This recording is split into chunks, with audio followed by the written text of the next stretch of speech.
2121.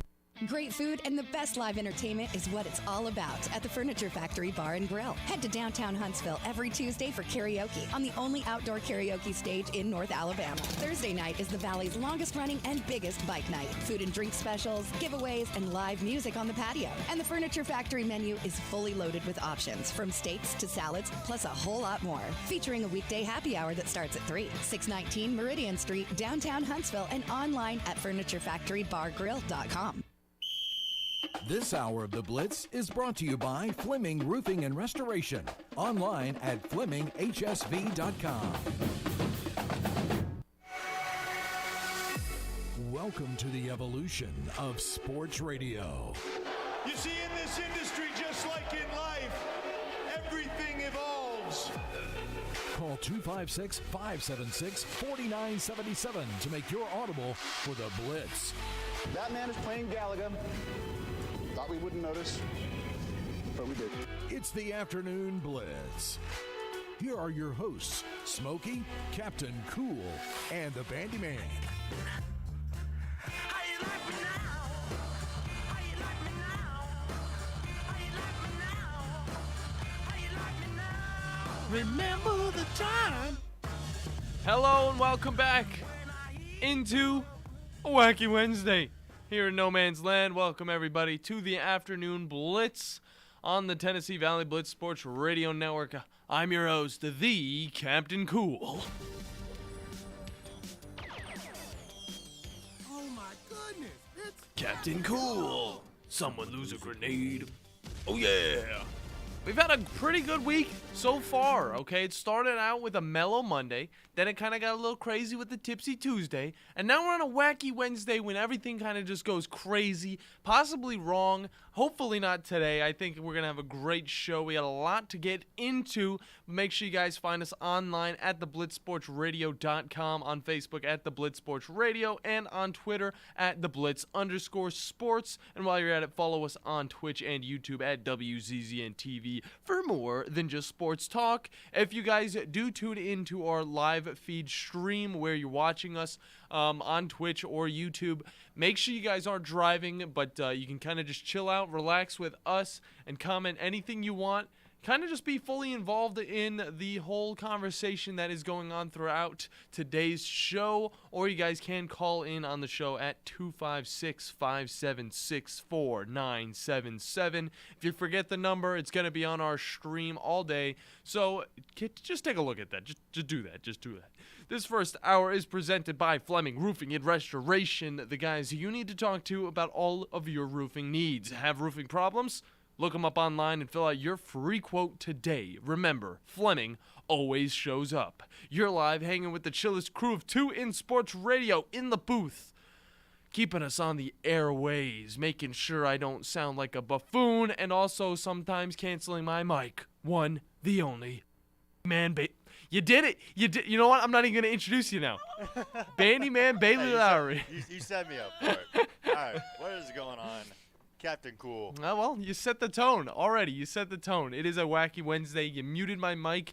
Not even 2 minutes into the show, honestly. But you know what? I don't mind it because that's the type of wacky antics we'll be getting into today. Hey, I mean, I'm not gonna lie. You kind of set me up for it. I didn't have a thought in my head until you brought it up. No thoughts in the head. Only radio. Just radio. Only radio. But Bandi, we actually had a pretty eventful night last night.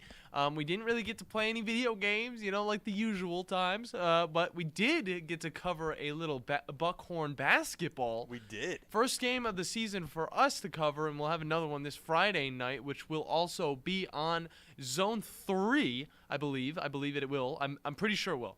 I'm positive, okay? I'm positive. I just reassured myself in my head. And they'll be going up against the Grissom Tigers. One Mr. Chad Gwofny used to go there, the Chad. And, I know it'll be a very good matchup because those are some good teams going at it, okay? I don't know who's going to be able to beat Buckhorn because they're looking like the Superman of the basketball league right now, the high school basketball league at least. But it's going to be exciting because, it started off last night, okay? We were getting into it. Everything was it was super smooth, okay? Everything got hooked up thanks to Scuba Steve helping us out a few days before. And then we go in, we start talking, we kind of have the same antics we have on this show, but then whenever the game started, it was time to get real, okay? Yeah.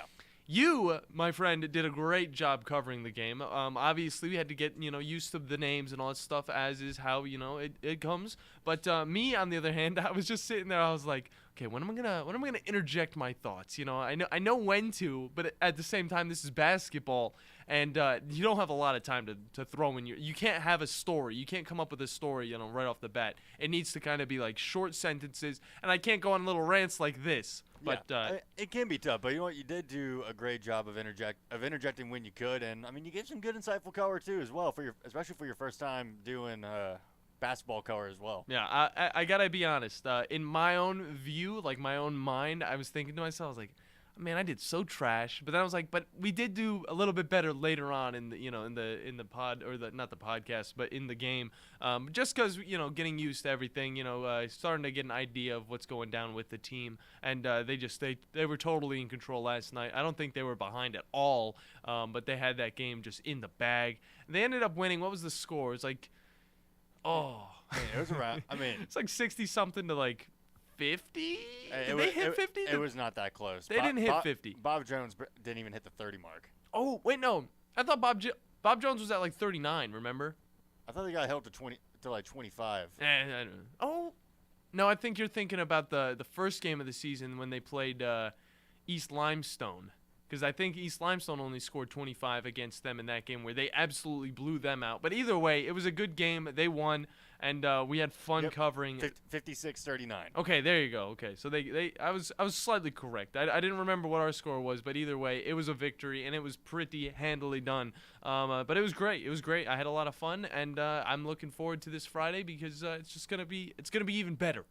So make sure you guys don't miss out on that. We're going to have a lot going on this Friday, and we'll be telling you throughout the week what is going on. We still have Randolph in the playoffs, so we'll be covering that on the main stream, which is 97.7 ESPN The Zone. That's our sister station. Make sure you guys get all the apps. We also have our own personal app, or not the Afternoon Blitz app, but the Blitz Sports Radio app, which you can find on Apple and Android devices. I'm looking at a donut right now, and that looks hecka good. But you know what? I got to get into this, okay? It's Dunkin' Donuts commercial, Bandy. I gotcha. Yeah, it's really. I mean, they do make some good donuts. They do make some good donuts. Dunkin' Donuts or Krispy Kreme? Which one do you prefer? If I'm going for a donut, Krispy Kreme. Yeah. If I'm going for coffee, Dunkin' Donuts. Dunkin' Donuts got that stellar coffee. It's got that good coffee. Does Krispy Kreme even sell coffee? They do. I haven't had it in a long time. I mean, I don't remember it being bad, but it's just like that Dunkin' Donuts coffee's good. Yeah, I know that far down the Parkway, there's a Dunkin' Donuts and also Krispy Kreme literally right next to each other, and I think it's pretty funny. If you've ever gone down that way, but there's no reason to unless you want some donuts. But I know there's probably some where you are at. But let's get into this. Let's get into this fun-filled show today. It is November 16th. We're just getting closer and closer to Thanksgiving. It is literally right around the corner, which is insane because this month went from the first day where I was like getting all my friends together and being like, guys, you know what it is? It's triple N. That's the type of month it is. And then everybody went out, and that's just how it is. But it's just 15 days in, and we're not even talking in that group chat anymore. It's kind of crazy. But here's what you need to know in the Blitz today. Aaron Rodgers chimes in on the NFL's abundant use of turf. But he also acknowledges why he's not that confident that the league will move to an all-grass league, okay? It's something everybody kind of questions, okay? We're scared with this turf. It injures players. It's just one of those things. There's a lot of non-contact injuries coming into play as of late because of all the turf fields, and it's only going to add up because, Tennessee's getting a dome, Chicago's getting a dome. Just numerous teams are getting domes, and they're going to have that turf unless they do the way that the Arizona Cardinals and I believe the Las Vegas Raiders, they have they have real grass that they have outside, and then they slide it inside, which is really cool. I think that's the best idea, but of course, it costs a little bit of money. But hearing it from such a big name, okay, may have gotten some attention of the bigwigs at the top of the league, but Rodgers said Tuesday, quote, "No, honestly, I don't have a lot of confidence when it comes to the league and making that decision without some sort of big vote and gripes from certain owners who don't want to spend the money." He continues with, "I think that it'd be a good step in the right direction towards player safety to make the requirement for every field to be grass." I'm all for it. I know we have a poll question up on the Twitter right now, the Blitz_sports, so you guys can kind of vote on that. Do you like turf fields? Do you think they're cool? I mean, they can get cool designs, you know. They can. You don't have to repaint them every single time. But at the same time, grass is grass. I mean, you can tell me because I hadn't played. I never played football. Yeah. So I don't know what it was like playing on a turf field compared to a regular grass field. I mean, I know what it's like hitting a golf club off of it because it's night and day. Yeah. Hitting off of real grass and turf. Yeah. If you and that stuff will damage your clubs too. Yeah, if you hit the grass or the turf too hard, I mean, you're gonna hit concrete on the bottom of that because that's all that's under it, really. But I've played on turf fields twice in my high school career. It was Tennessee Tech and I think the Chattanooga Mocs Stadium, and you really like it because it's like the grass is so like perfectly cut, you know. It's just like it's where it needs to be at, you know, and you can run super fast. You feel very quick on it. But the same thing is, it's a lot harder, and if you plant on it wrong, your leg is going a different way. Ooh. That's the problem. And also, if you get tackled on it and you're not wearing any like protection on your arms, you are going to get cut up. Yeah, it just seems like it'd be real. It just hurt a lot more to get tackled on turf than compared to regular grass. Yeah, and those games were done during the winter as well, so they were very, very painful for me. But you know what? Either way, I think it's a big step for Aaron Rodgers to come out and say this. I know he's had problems with some of the NFL's things before, but this one right here it might get some attention because if we get more players kind of siding on Aaron Rodgers, like maybe Tom Brady can chime in or anything like that, maybe the bigwigs will start noticing and maybe we can move towards a more player safe league. And that also moves into this next story. But you guys, again, tell us what you think about the turf grass, debacle, whatever you wanna chime in. You can throw that into us. But then another safety story right here is Broncos' Aaron Patrick sues literally everybody. Wait, why is he suing everybody? Okay. Let me get into it. Not everybody, but a lot of people. Okay, back in Week 6 against the Chargers at SoFi Stadium, Patrick was running out of bounds after pursuing a punt returner, and then when Patrick's momentum carried him deep into the sidelines, he tried to dodge a few bodies because there are a few bodies as the NFL. You're going to have a lot of media personnel on the sidelines as well as security and just all the other jobs that people do in the league. But as he was doing so, he managed to find a carpet that covered up along the cords that was on the sidelines, okay? And whenever he hit the carpet, his cleat lodged into it, okay? Ooh. And this led to him, tearing his ACL. So this is a big injury off of something that you think would be, fixed by now, something that might be, dealt with already in the past. This is a very expensive stadium, and they just have these little restaurant mats covering up these cords. Ugh. There's something better you could probably throw at them. Certainly. You're an NFL team. You're an NFL organization. You got to find some way to cover it up better. Yeah, there's a little bit of understanding here with Aaron Patrick, but at the same time, he's suing a lot of people for this whole thing that, it should have been dealt with before any of this stuff happened, and I'm surprised that there's not more of these injuries because we know players run into the water canisters and just anything really under the sun that is, in that stadium. The cameramen, the cheerleaders. Pretty much fans in the stadium, fans in the stands. But in this lawsuit, the NFL, the Rams, the Chargers, SoFi Stadium, and ESPN are all at fault due to, quote, dangerous sideline conditions, end quote. Patrick was in his second season with the Broncos and has started only one game in his 17 games with the franchise. Wish you the best, Patrick. Get healed up soon. We'll figure out what all is going on with this whole story. Maybe the NFL will lead towards maybe controlling the sideline conditions a little bit better. Maybe. But, NFL, you got to save some money. They might not do it. They also might just keep turf grass and might change all the stadiums into turf. So if they change them all to turf, then it's going to stink. That'd be why did you even throw that idea out there? I'm just gross thinking about it. I know. I don't want all turf, stadiums. I feel like so I NFL. feel like they're gonna do it. I really don't want them to, but I mean they might. I feel like it's the NFL. It's the professional football league. I feel like it needs to be all just normal grass.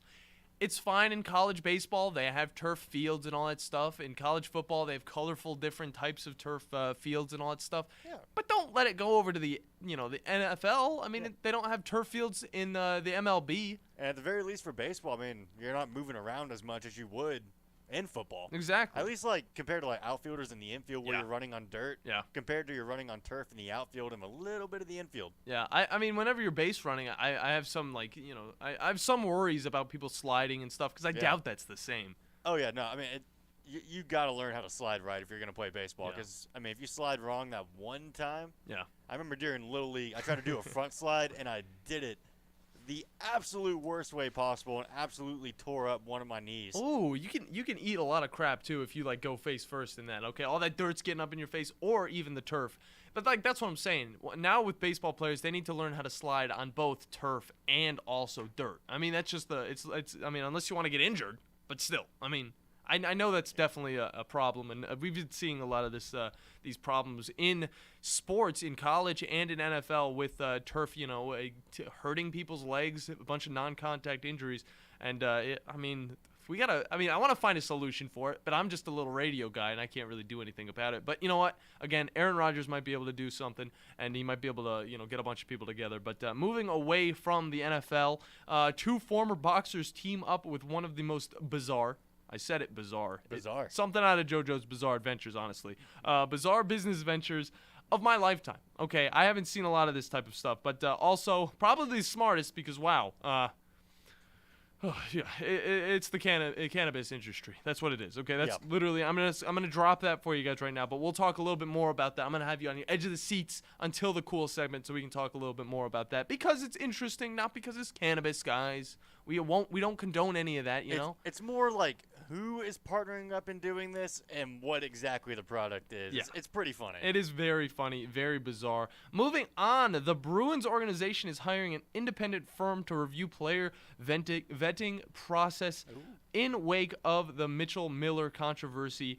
Honestly, how can we grow without making some mistakes along the way? I think this is a very smart decision by the organization, and these are just types of things that teams kind of need to go through sometimes to kind of just move forward in the organization because they had no idea about this kid's past. Yeah, they had no idea. But if they now have these guys, which we talked about, you'd think they would have somebody like this a part of the organization. But now that they have that person and that firm, they'll be able to make sure they won't, get some, ex-con artist or something. I don't know, just some random guy or maybe just a racist that doesn't come out and say it ever. And then, he finds out later on and it just brings a bunch of controversy to your organization. And the Bruins definitely don't want that because right now they're riding pretty hot in the NHL.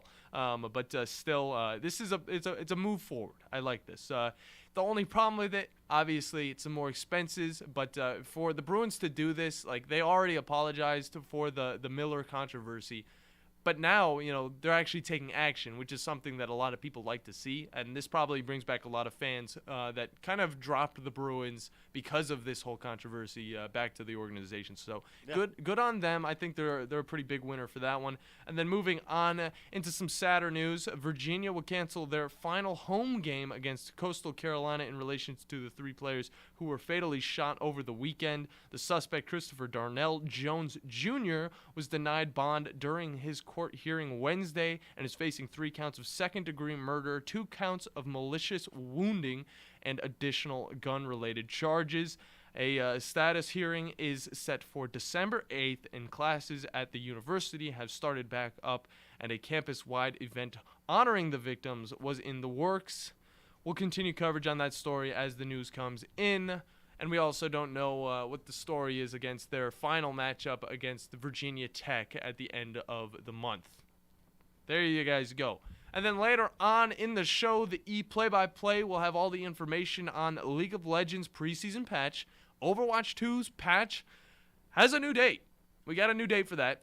Supposedly. Supposedly. It might get pushed back again. And Call of Duty Warzone 2.0 came out today, and the madness is great. All that with the Bandi Man at 325. Bandi, Did you get any time to play this, or did you have to do the same thing I did where you had to update it as soon as you got home? I had to update it as soon as I got home, but that didn't matter. I mean, I got home last night. I was like, I don't even feel like turning anything on. I just went. We were tired. We were tired after that game. I crashed. Yeah, we had a long day of work. Starting from very early in the morning because you come in to do the Talking Ball show with Scott Tyson and Drew DeArmond, which Drew DeArmond also does the Recruiting Blitz on our station, 9 to 10 weekdays. But yeah, you had a very long day. I had a day where I had to get up, drive here, and that already puts me back to sleep. The whole drive, the hour-long drive to get to work. But at the end of the day, we had a great time doing the Buckhorn basketball game, and I felt like we still had the energy from our afternoon Blitz coverage show or whatever you want to call us. Yeah, it was a long day. I didn't get to play it. How big was the update for you, Bandy? Let's see. It was the Warzone patch was 3 gigs. Okay. Which was fine. But then I forgot that I don't think I updated Modern Warfare 2 recently, and then right after that happened, I got hit with a 50 gig update. Okay, so similar to me, okay, I saw this thing, it popped up on my screen, it said you need 7 additional gigabytes, and I was like, okay, so it only has to load, it's only a 7 gigabyte update, so that's fine by me, it'll be done in whippity snip, I don't know if that's a thing, but I just came up with it. It's close to another thing. But what ended up happening is as soon as I deleted Overwatch 2, I was just like, see ya, because I got Call of Duty and a Halo, and I don't even have time to play that, and we're going to hop into a break here in a second. But, yeah, it gave me that 68 gigabyte update, and I was like, oh, my goodness. But now, you know what? It was on the Xbox this morning. My girlfriend hopped on, got to play while I was working, and let me tell you, I saw Shoot House, and I was extremely happy, because that's only, a little sliver of the whole update that we got. Warzone 2.0 is out, and we also have – I'm not even going to say the rest. We're going to be talking all about that later in the E play-by-play. I'm not even going to say the rest, just so you guys can stay with us and just continue with the conversations throughout today's show. But later on, we'll have our special guest, RJ White from Sportsline, to talk NFL Week 11 and also Week 10 because we want to talk about all the implications about that. And that'll be coming up later on in the show. But we're going to hit a little bit of a break. When we come back, the Cool segment with Captain Cool. You guys don't go anywhere because you're listening to the Afternoon Blitz. The Blitz has been called. Guys, when we were 20, we never had to worry about spontaneity. And now that we've gotten older, spontaneity has been replaced with pills and injections. We're just trying to keep that intimacy, but it's taken away from spontaneity. At Advanced Life Clinic, we now offer GainsWave, which uses sound waves to non-invasively treat this issue with no need for pills or injections. Just give us a call, 256-888-9367, or check us out online, advancedlifeclinic.com. TOC Sports has been there for you. Now, you're probably asking yourself, what does that mean? It means for more than 20 years, Alabama's largest orthopedic group has been there providing coverage and care to more schools and student athletes in the Tennessee Valley than any other group. It means whether you are the star football player, the all-region volleyball ace, or someone who hurt their knee in a weekend pickup basketball game, TOC Sports physicians are proud to have the opportunity to care for all your orthopedic needs. It means for parents, coaches, athletes, desk jockeys, or even weekend warriors, TOC Sports physicians continue to meet and exceed the orthopedic and sports medicine needs of our community. But most importantly, during these challenging times, we're here for you now, and will continue to be here. So as long as there are players on the field, games to be played, and contests to be won, the orthopedic specialists from TOC Sports will be ready to help. We don't know what the future holds, but you can count on the TOC Sports team to stay committed to you, so you can stay in the game. Call 256-539-2728 today and ask to see a TOC Sports physician. Check them out online, also Facebook, Twitter, and Instagram. McCurry Motors is your car and van rental headquarters. You can rent the vehicle you need today. Family in town, sporting event, church function, no matter what your need, McCurry Motors has you covered with a wide selection of cars and vans available for rent. They have 12-passenger Mercedes Sprinter vans, 12-passenger Ford Transit vans, 15-passenger Ford Transit vans, and 15-passenger Chevrolet Express vans. They have 2 locations, Highway 72 in Athens or Max Luther Drive in Huntsville. When I chose a garage door company, I did my homework. I needed Precision Overhead Garage Door Service. They have a 5-star Google rating. I checked the reviews and liked what their customers had to say. Precision Overhead Garage Door has lifetime warranty packages. Same-day service if I call before 2 p.m. If they can't make it the same day, my service call fee the next day is waived. They did a 25-point safety inspection on the door and operator. Now that's peace of mind. Residential, commercial, and gate services. Precision Overhead Garage Door Service. Call 256-400-4500. Are you tired of chasing a roofing contractor to show up on time or even show up at all? I'm Sam Fleming with Fleming Roofing and Restoration. Our motto at Fleming Roofing is we show up. Our goal at Fleming Roofing is to provide the reliable customer service that you deserve, and we have the resources to meet all of your roofing needs: residential, commercial, industrial, replacement, or repairs. We are manufacturer certified for roof coatings, single-ply membranes, and asphalt shingles. Whenever you need a roofing professional you can count on, call Fleming Roofing and Restoration. We are committed to finding the solution that meets your needs. We don't have quotas or heavy-handed sales tactics. Fleming Roofing, we have expert experience. We show up. Free estimates, residential, commercial, industrial, replacement, or repairs. Check us out at FlemingHSV.com. FlemingHSV.com. When you need a quick response, it's Fleming Roofing and Restoration. We show up.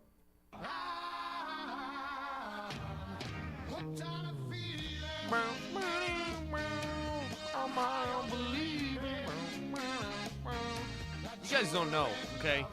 Me and the Bandi Man literally be singing these openers like all the time. It's stuck in our head.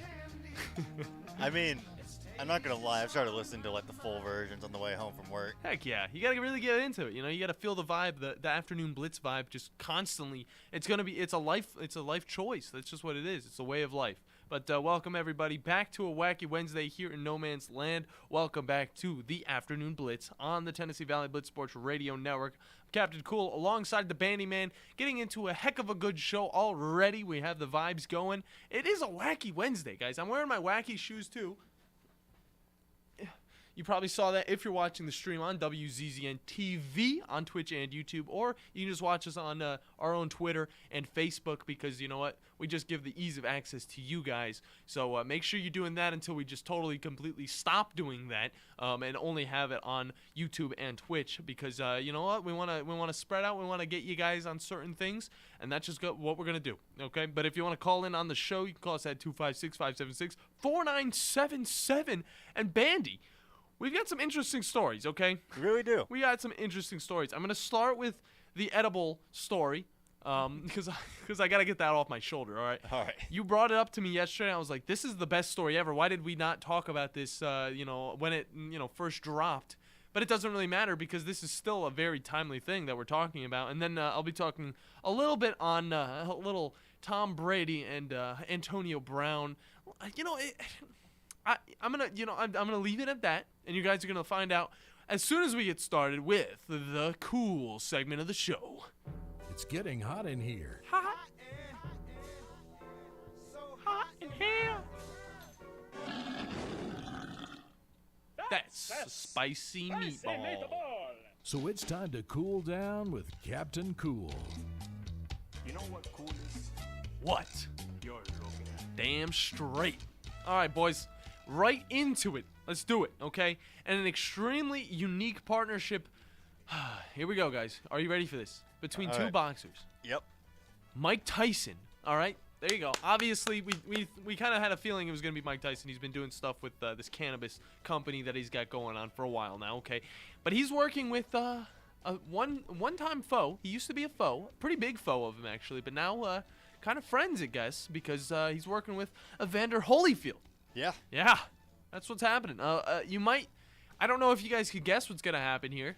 There's probably some, bizarre guesses you could throw in, but you know what? This story is bizarre, so it would make sense probably. There's no stupid guesses, honestly. No stupid guesses, so you can throw in your guesses before we get into this. But, yeah. Holyfield was the guy that got his ear partially bit off by Mike back whenever they were boxing, back in 1997. I believe it was 1997. And now they're working together in their newest business venture. Okay, it's a weird combination, yes, but let's hear or ear them out. Oh my God! Golly, where's the I'm just gonna do that one. We all know that Tyson has been a part of the cannabis business for a while now, so why not come out with an interestingly shaped edible? By the way, I just want you guys to know we're not promoting any illegal products. So if you're in a state that doesn't have legalized stuff like this, I believe it's only Delta 8, but still, I know there's probably some states out there that don't allow that type of stuff in their area. But we're not promoting any of this stuff. But you do what you want to do with your hard-earned money, and you might be buying one of these, I guess. But yeah, don't buy it if you're in an illegal area for cannabis consumption. But back to the edibles, okay? Tyson has already been doing pretty good in the edible game, but in this latest venture with Holyfield, they have created Holy Ears. Holy Ears? Yes, ears. Ears. There's no way, right? I mean, there's no way. I mean, ears? Like an ear of corn? Is that even a thing?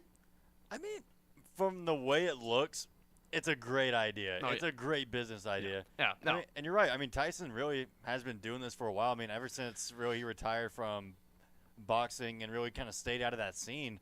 I mean, he's moved on to starting his own cannabis company. Exactly, and I mean it's fine. He's doing whatever he wants to do where he lives. I mean, it's legal out there, and I think it's in California. Where is his company out in California? Probably. Not fully sure. That's where most of these startup companies are, but probably California or Colorado or something. Yeah. But they literally created edibles that are shaped as ears with a bit out of the top lobe, like a little bit, which is exactly what happened to Holyfield. I mean, he got some of his ear bitten off, so this is looking like his ears. Kind of gross, but it turns out they taste pretty good, but that's besides the fact, because they're ears. I mean, now this is in relation to the famous 1997 Tyson versus Holyfield fight that included one big old bite out of Holyfield's ear. The Delta 8 gummies will be 25 milligrams a piece. And we got to go back to old school science. I don't remember all this. Yeah, I know. Milligrams. Is that a lot of consumption in the cannabis relations? I mean, milli was small. Grams are also small. Well, I mean, I don't even know. I think milligrams. I think 25. I'm trying not to think about school. So let me tell you, okay. I think 25 milligrams is kind of like the average for a whole edible. So then, like, people like to, split them apart and all that stuff. But still, you'll be able to indulge yourself in numerous flavors, such as Black Eye Berry, pretty clever name right there. Okay. Cherry Pie Punch. All right. And Sour Apple Punch, which they kind of just dropped the ball on that one. I think it should have been Sour Apple Grapple. Sour Apple Grapple? Yeah, like actually, that's pretty good. There you go. I like that one. Yeah. That's pretty good. It would be a better name, but that's not my job. This is. But I will say that, like, just from the novelty of it, it's like, oh, he's making gummies now, based off his with Evander Holyfield. Yeah. About the most famous incident he's been a part of in boxing. Yeah, I like how it came full circle, and now it's like, oh, well, I guess Mike Tyson's not a bad guy after all. I mean, he just worked with this guy to make this new product that's probably going to sell a lot. I mean, I would honestly buy it just so I can have it sitting up on my my little collectibles cabinet or whatever. Or, I mean, maybe I could, have a little bit when I'm about to go to bed, because it would probably put me out. That's just what it does. But you gotta have it like you would like a pot figure, and just like never take it out of the box. Exactly, yeah. Have it in the original wrapping until it's worth something like 20 years later. Exactly. See, I don't just collect Funko Pops. I also have Hot Wheels that I like to keep in their packages and stuff like that. I'm a big old collectible geek. I also have All Might cereal, where it's All Might flexing on a cereal box that I've never opened. It's very expired now. I'm not going to eat it anyway, but whatever. It might be worth something in the future, or I might eat it on a YouTube video. Who knows? That's a good idea. I mean, I've got an original bottled Coke. Yeah. And from like a Coke factory trip when I was like 10 years old. Yeah. Never gonna open it, never gonna pop the top, and I can't imagine how rancid that thing smells now. Oh, you're talking about that? Well, let me tell you, I have, which this isn't a collectible at all. It's back in my high school days when Four Locos were the main crap. But I have there was one Four Loco that I always had, and I've never told this to my parents, so you guys will just get the inside scoop on this. Me and my buddy, okay, we used to be some rowdy kids. He used to hide. I told him, I was like, whenever he left, to hide the rest of the alcohol in my closet, just like hide it off somewhere, maybe behind the clothes so my mom doesn't see it, when she comes in, puts in my dirty clothes and stuff. I go in there later after my mom came in, dropped off the dirty clothes or the clean clothes and stuff like that. She left. I came in there. I was looking around. I looked down right next to my sock little drawer thingy. Just this Four Locos were just poking out, just sitting. I was like, oh man. Ever since then, I kept this Four Loko closed and I put it on a table. Yeah. And it's just been sitting there. And I know after a while, those things they turn into something more than just high alcohol content, okay? They turn into poison. I don't think they make them anymore. Four Locos? I don't think they really make them anymore. Like, especially not like how they used to. No. Not like how they used to. No.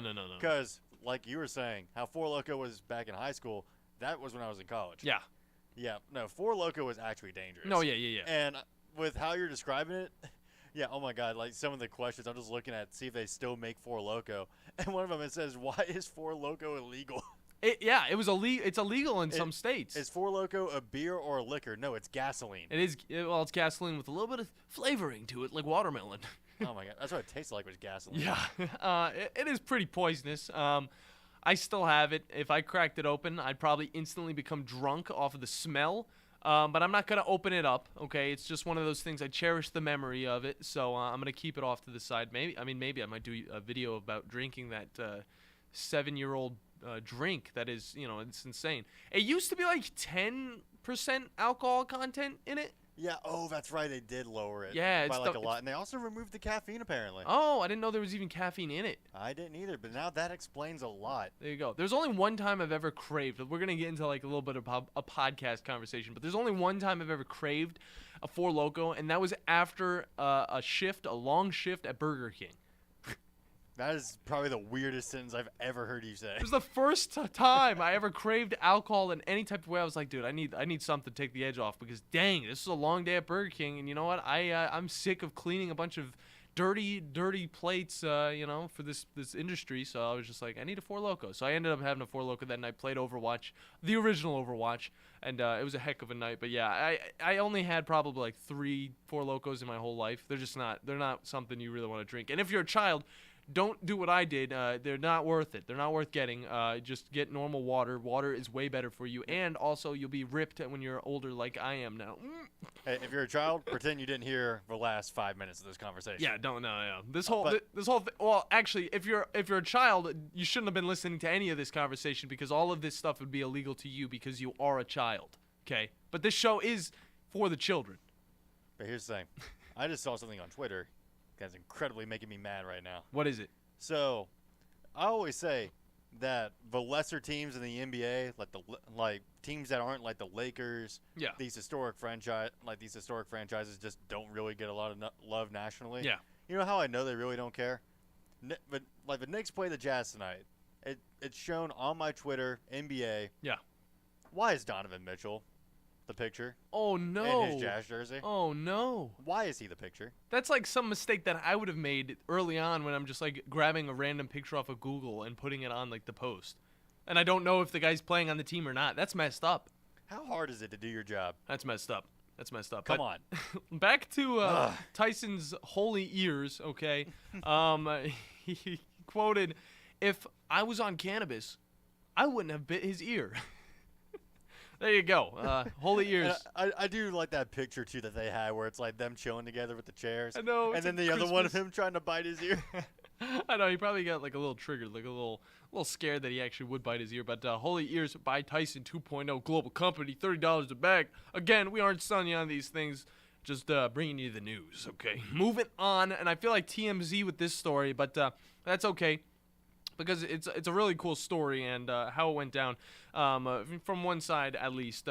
So we got to see an alleged text from Tom Brady to former teammate Antonio Brown that genuinely made me like the GOAT a little bit better, okay? Back in the summer of 2021, before the fallout that was Antonio Brown stripping in front of a whole stadium full of fans and leaving, Brady sent Brown a text that for some reason Brown posted on his Instagram story that said genuinely nice things. I didn't understand why he posted it on this, but it's whatever. Let's take a little read at some of what he said, and let me tell you, if you guys cry like I did at the end of this, let me know. But Brown, I don't know why he posted this, but quote, I mean, it literally sounds like a dad talking to his son, like, I don't want to see you, in trouble. But it is very much like that. Yeah, this is what went down. Okay, quote, "You are demonstrating very poor decisions and poor communication to so many people who have gone above and beyond to help you. You are acting selfish, and unfortunately, many of those people are exhausted by the erratic and unpredictable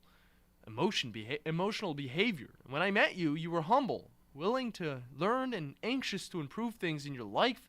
In a short period of time, you have done those things and accomplished some great things, and very much on the behalf of success long term.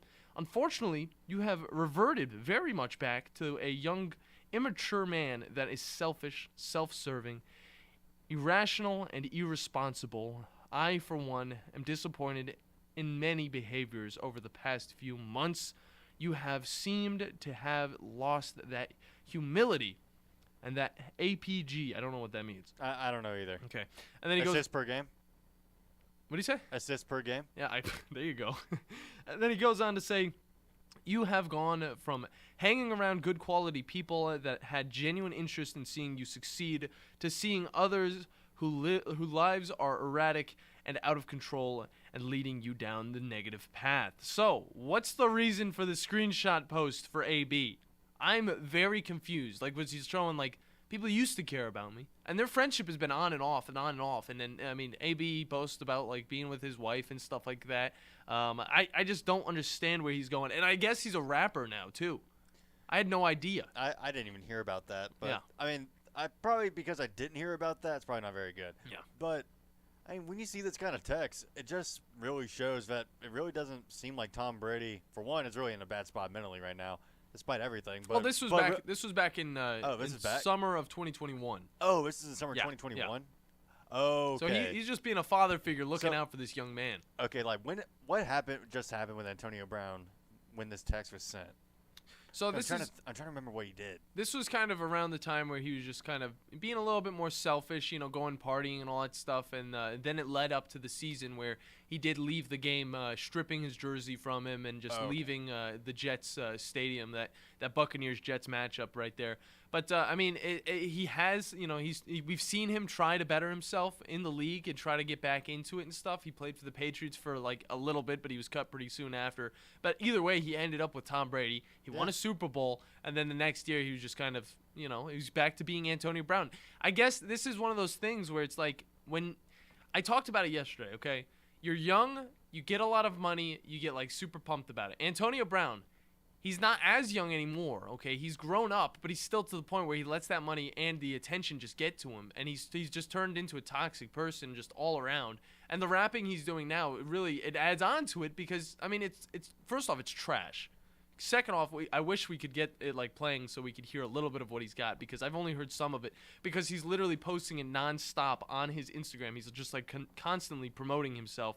Let me see if I can pull up.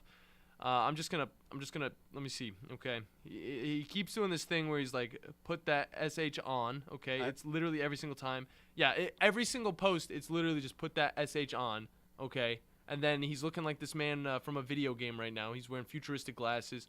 I don't know how much of this I want to play. I don't know if I want to play any of it. But this is, okay. That's pretty much it.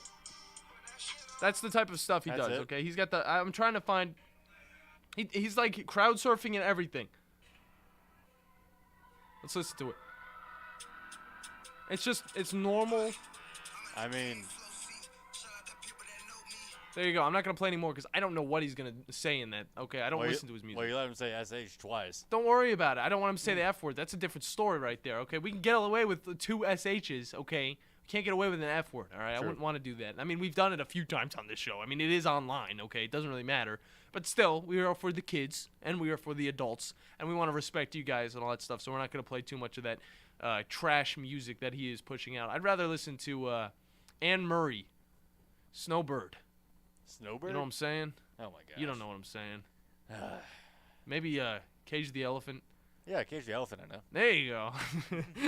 I don't know. I like a wide range of music, but whenever it comes to some of that more hardcore, like crazy rap, especially the stuff that he's putting out, it doesn't hit the note that I want to go off of. But Bandi, I'm gonna pass it over to you. Do you have anything cool to talk about? Well, a little bit here and there. Don't tell too much though, because we got the play-by-play. All right. Now, and there is one. Like, it is kind of cool that the Grammy nominations have actually gone out. Okay.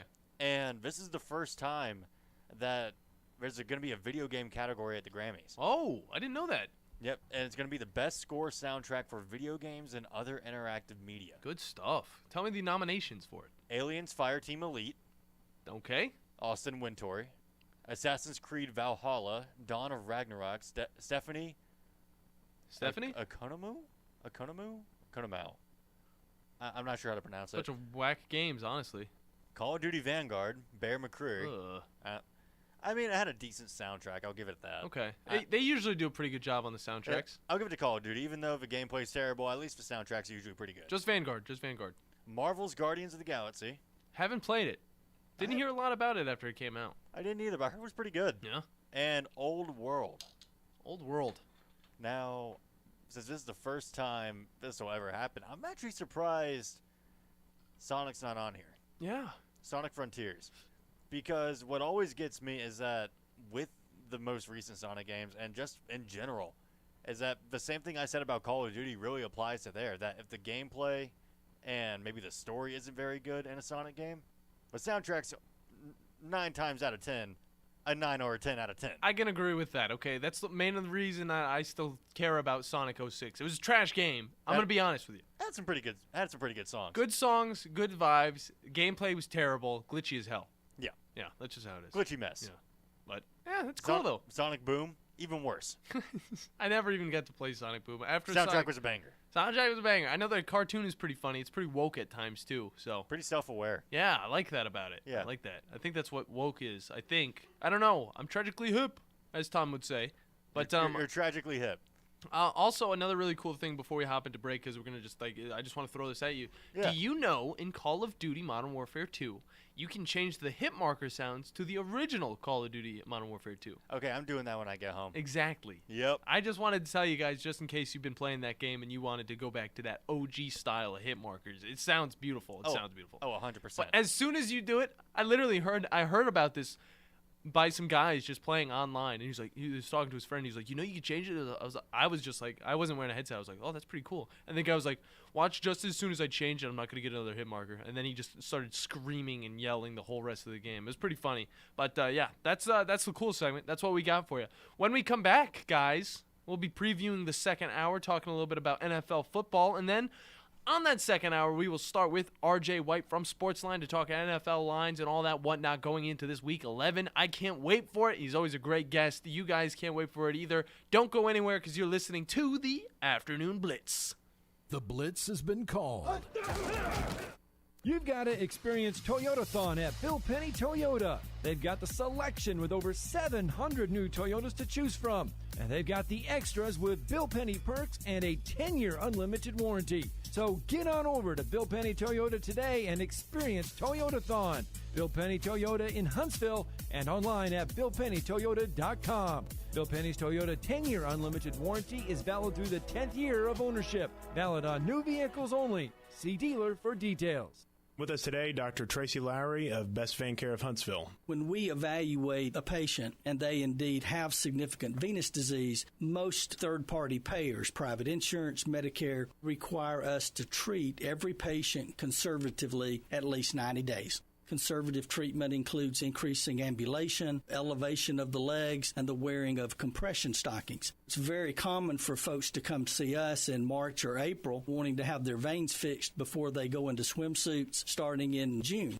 When we see someone in March or April, they're going to require at least 90 days of conservative treatment before we can even go to the insurance carrier to get permission to treat their veins. So if you think you have a venous problem, now is the time to come in and get a free screening so we can determine whether or not you need something evaluated.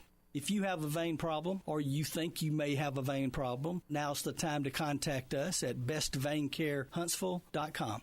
Hey folks, this is Arthur Seaton, managing partner at University Kia, here letting you know we are proud supporters of Madison Academy football. Stop into the University Kia today and shop our large selection of new Kias, including the all-new Telluride 8-passenger SUV, the stylish new K5, and sporty new Seltos. Visit universitykia.com to view all our great offers and get pre-approved in minutes so you can drive home your new Kia today, because we want to see you in a Kia. Go Mustangs! At Bryant Bank, we believe your goals are worth chasing, and every step along the way is worth celebrating. From your hopes for the future to the challenges that keep you up at night, we're here for you. Bryant Bankers put care into action to help you live legendary by stepping up when you need us most and doing what's right, even when no one is watching. Come experience a local bank whose people greet you by name and treat you like family. Bryant Bank, member FDIC. This hour of The Blitz is brought to you by Fleming Roofing and Restoration. Online at FlemingHSV.com. Do you know a lot about beer? Well, it's time for Sam Adams Know Your Beer. Not all hops taste the same. American hops. They're piney, citrusy, like a lumberjack chopping grapefruit. German hops. They're floral and spicy, a beautiful bouquet with thorns. Ow. English hops. Earthy and delicate, a beer lover's cup of tea. Whatever hops you like, from Rebel IPA to Boston Lager, Sam Adams is crafting a brew for you. Boston Beer Company, Boston, Mass. Savor responsibly. The Blitz has been called. Listen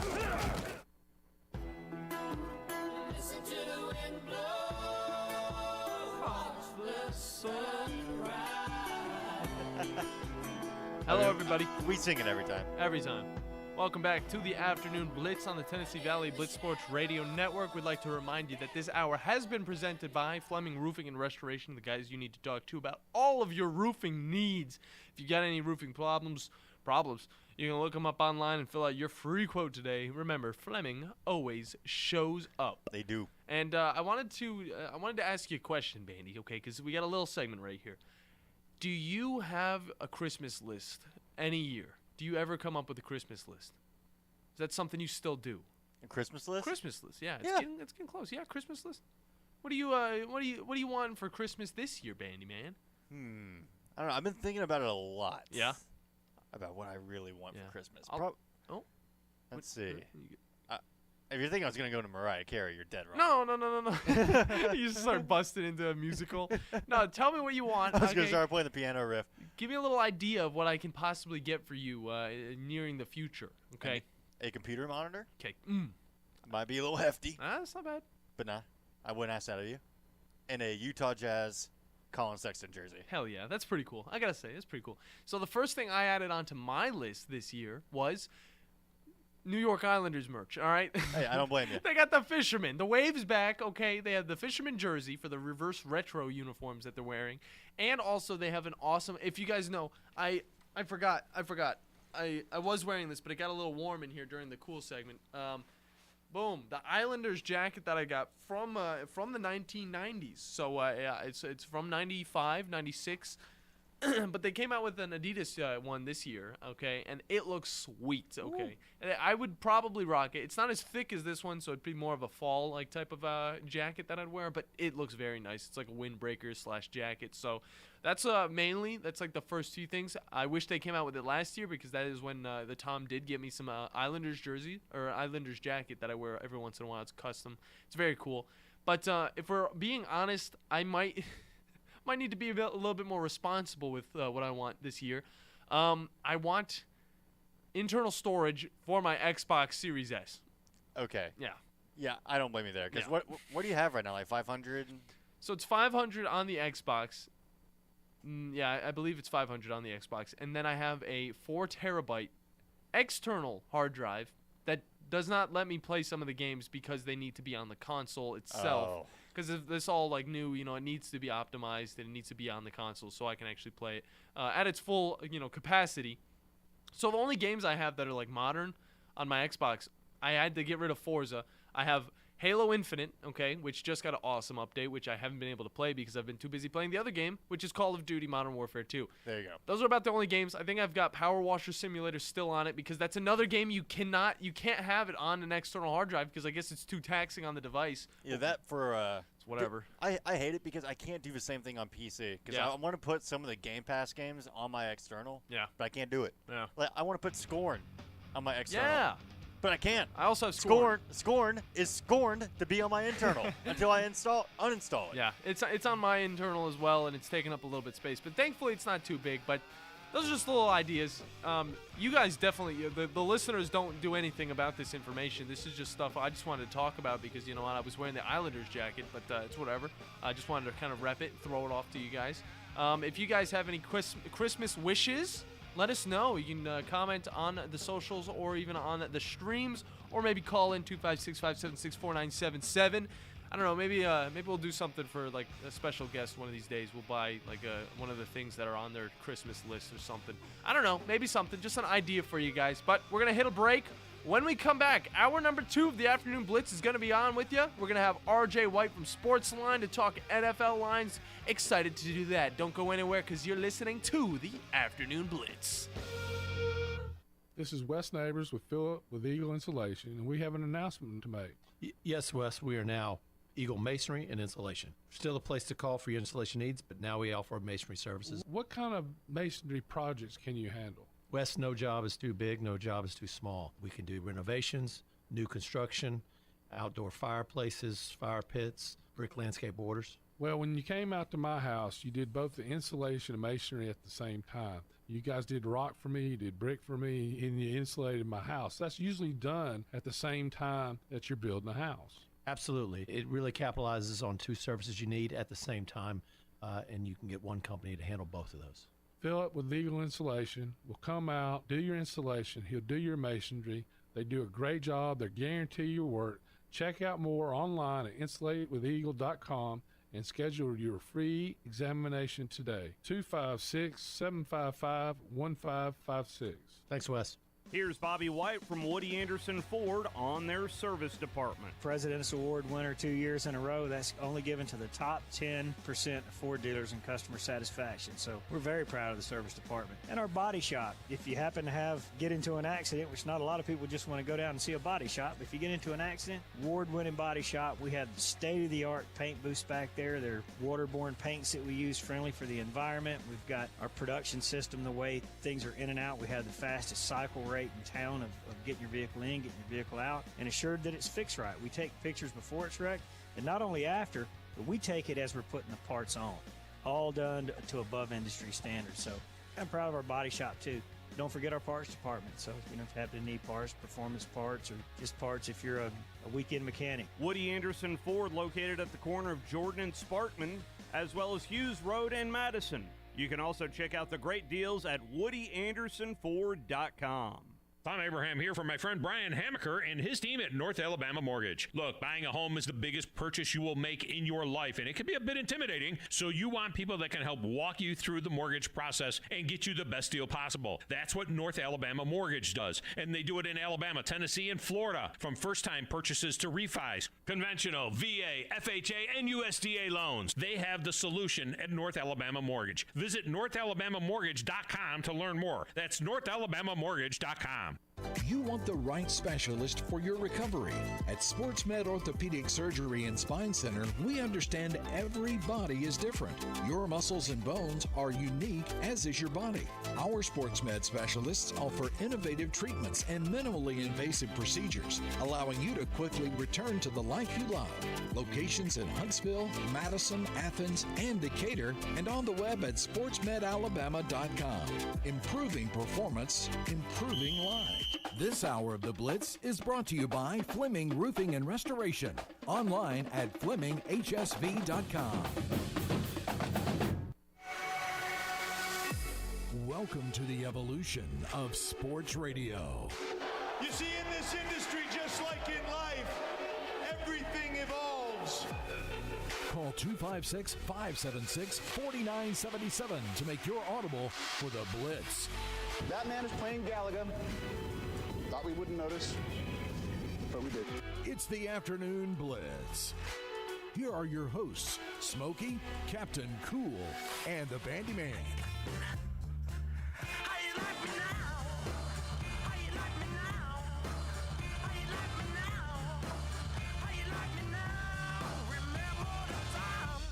Hello, everybody. Hour number 2 here on a wacky Wednesday in no man's land. Welcome to the Afternoon Blitz on the Tennessee Valley Blitz Sports Radio Network. Captain Cool alongside the Bandi Man, Bailey Lowry. We're having a great show already. We've talked about a lot of fun stuff from turf fields being possibly gone forever. Not going to happen, probably. Not going to happen. It's never going to happen. Mike Tyson's new edibles that he came out that look like Holyfield's ears. That's fun. And then not Aaron Rodgers, but Tom Brady being a total dad towards AB, and we got to see a little inside scoop on that because AB posted a little thing on his story. It's a weird situation, but we've been having fun nonetheless. You can follow us on Twitter at the Blitz _sports, and on Twitch and YouTube at WZZNTV. And if you want to join on the conversations, you can't do that now. Okay, we'll give you the number later. All right, because we got a guy on the line that talks NFL lines, and he does a really good job of doing it. And we had a lot of crazy stuff go down in Week 10. We're going to ask some questions on that. And Week 11, looking forward, that is one Mr. R.J. White from Sportsline. R.J., how you doing? R.J.? This happened yesterday, too. I don't know what's going on. Hello? Can you hear us, Mr. White? R.J. I'm here. Can you hear me? Hey, RJ. Hey, yes, we can hear you. I didn't know what happened there, but we got you now. Let's get right into it, RJ, because we had a lot of questions coming off of that Week 10. A lot of things that went wrong for some teams, a lot of things that went right for other teams. I'm mainly looking at the Dolphins, and they're kind of bounced back with Tua Tagovailoa doing pretty good against the Browns. 39-17 was the win on that one. We want to know, outside of the games that impressed you, I want to know where the Dolphins are kind of moving in your power rankings. Yeah, that was odd to me because the market, it opened at 4, and the market was all over the Browns. Pushed it to 3.5. It stayed 3.5 most of the week. Got down to 3 by game time. And so, to me, the Dolphins have one of the best home field advantages in the league. We saw, even in November, that came to pass that in that game where the conditions were up to 100 degrees on the Brown side of the field. Mm-hmm. And so I give them 3 points for home field. So the market's basically telling you the Dolphins and Browns are equal. And I was thinking, in what world is that the case? The Dolphins upgraded their defensive pass rush with Bradley Chubb. They have the best passing game in the league now that the Bills have come back down a little bit. So they just seem to me like a very, very good team, starting to trend toward one of the best teams in the league. And the Browns definitely aren't that. So I had them as 4 points above average going into last week. That, to me, made that Browns-Dolphins line seem like it should be Dolphins -7 rather than the 3 the market had. So it was one of my best bets of the week was on the Dolphins. Now, with how they performed in that game, I have them at a +5 just because, again, passing wins the league, and I think their defense is now coming on a little bit better with that Bradley Chubb pass rush. And the offensive line is better than people think because they've been top 10 in sack rate this year, even though people just kind of think they have a terrible offensive line. They've been getting it done. They've been getting the ball out quickly due to Mike McDaniel's scheme. So I actually have them 4th right now among all teams behind that top 3 of KC, Buffalo, Philly. And they're starting to creep up and toward that top 3, and if they can establish themselves after the bye and continue to play well, I think they could really challenge and make a Super Bowl run, kind of defying people's expectations. Depending on the matchups, I know it's going to be hard to beat a Buffalo in Buffalo or Kansas City, but I think they can make some noise in the playoffs. Yeah, and kind of speaking about the Browns, I'm not even going to be upset that they're not the team that's going to go to a playoffs and maybe push for, maybe a Super Bowl appearance. They're not that right now, okay? They're not going to be that, but they are going to be getting Deshaun Watson back pretty soon against the Texans, and I wanted to ask a question on, is this team going to look like they're going to be better, or are they going to kind of stay the same until we really see that Deshaun Watson still's got that, the gabagoo to be able to play football at the professional level? Well, the quality, the talent at quarterback is definitely going to be better just from a talent perspective. We just don't know what he's going to be able to provide after 2 years off of football, essentially. So how can you just expect him to come in and just play like nothing ever happened? He's not going to have he's back in practice this week, but he's not going to have any like game experience, preseason, nothing to get up to speed. So I think it's going to be a little rough that first few weeks as he gets his feet under him, and then by that point you're toward the end of the year anyway. So I'm going to adjust them a little bit up. I think when he comes back, I think to me I've been a little bit down on the Browns this last few weeks coming out of their bye. One other reason I liked fading them against the Dolphins in that locker room knows they're about to upgrade massively at quarterback. So are they really going to play hard in these last few games for Jacoby Brissett when they know they're not going to the playoffs? It doesn't really matter. Nobody's going to remember these games. They're just going to remember what happens when Deshaun Watson takes the field. So I just felt like this team probably could be fractured a little bit in the locker room. Could not be. Not have a full attention to what they're doing in these last few games. Just kind of anticipating Deshaun Watson coming in. So I'm going to upgrade them a little bit when he comes in, just to get that focus. Everybody kind of wanting to see what he can do, and just this is the team moving forward kind of mentality. But his play in particular, I'm not going to upgrade them to the point where I think his talent level should the gap between him and Brissett should make him, because this isn't Madden. You don't just grab a guy, put him in the lineup, and then he his attributes carry him. He's obviously going to have to get his feet under him. So the first couple weeks might be rough. Then again, maybe not. His first game is against Houston, his old team, and we know their defense isn't great, and he's going to want to show them that they made a bad trade, getting rid of him. So maybe he has a huge game there. But we'll see. He definitely has more talent than Brissett.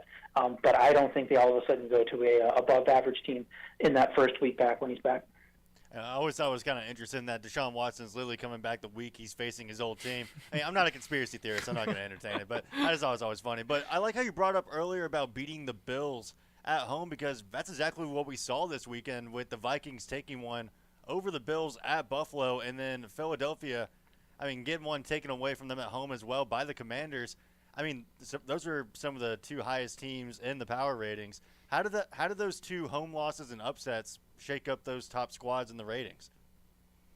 Yeah, I took the Bills down 0.5 point. I'm worried about the health of Josh Allen. I'm worried about they've now not looked their best 2 weeks in a row. I'm more worried about the defense. I know a lot of the attention is on Allen and his dumb mistakes and that dumb interception, but that defense had been better all year. They hadn't given up 21 points in a game. Up until that game, and they've been playing teams like Miami, Baltimore, Kansas City, and they've been holding them all to 21 or less. Then Minnesota comes in, in a road game, and then puts up 30 on them, and I just did not expect that from the Bills' defense. Now, Minnesota caught a few breaks here and there. That Dalvin Cook run, typically that's not predictive of being able to break off 80-yard runs. So that's a touchdown, and maybe they wouldn't have had an extended drive and get a touchdown on that drive. Then you get the Justin Jefferson insane catch on 4th and 18. 99.9% of the time that's a turnover on downs, and then the Bills probably scoring the other way. So if that happens, then the Bills win by whatever it is, 8, 10, whatever. Do people look at that game differently? So I moved them down 0.5 point. The Eagles, I didn't move down at all. That game was, to me, when you have these undefeated teams, the pressure's on to win every game, and you're just going to have a game where things fall apart and not go your way. They had 3 fumbles in the game. That's not something that you can just predict going forward. It's going to happen a lot.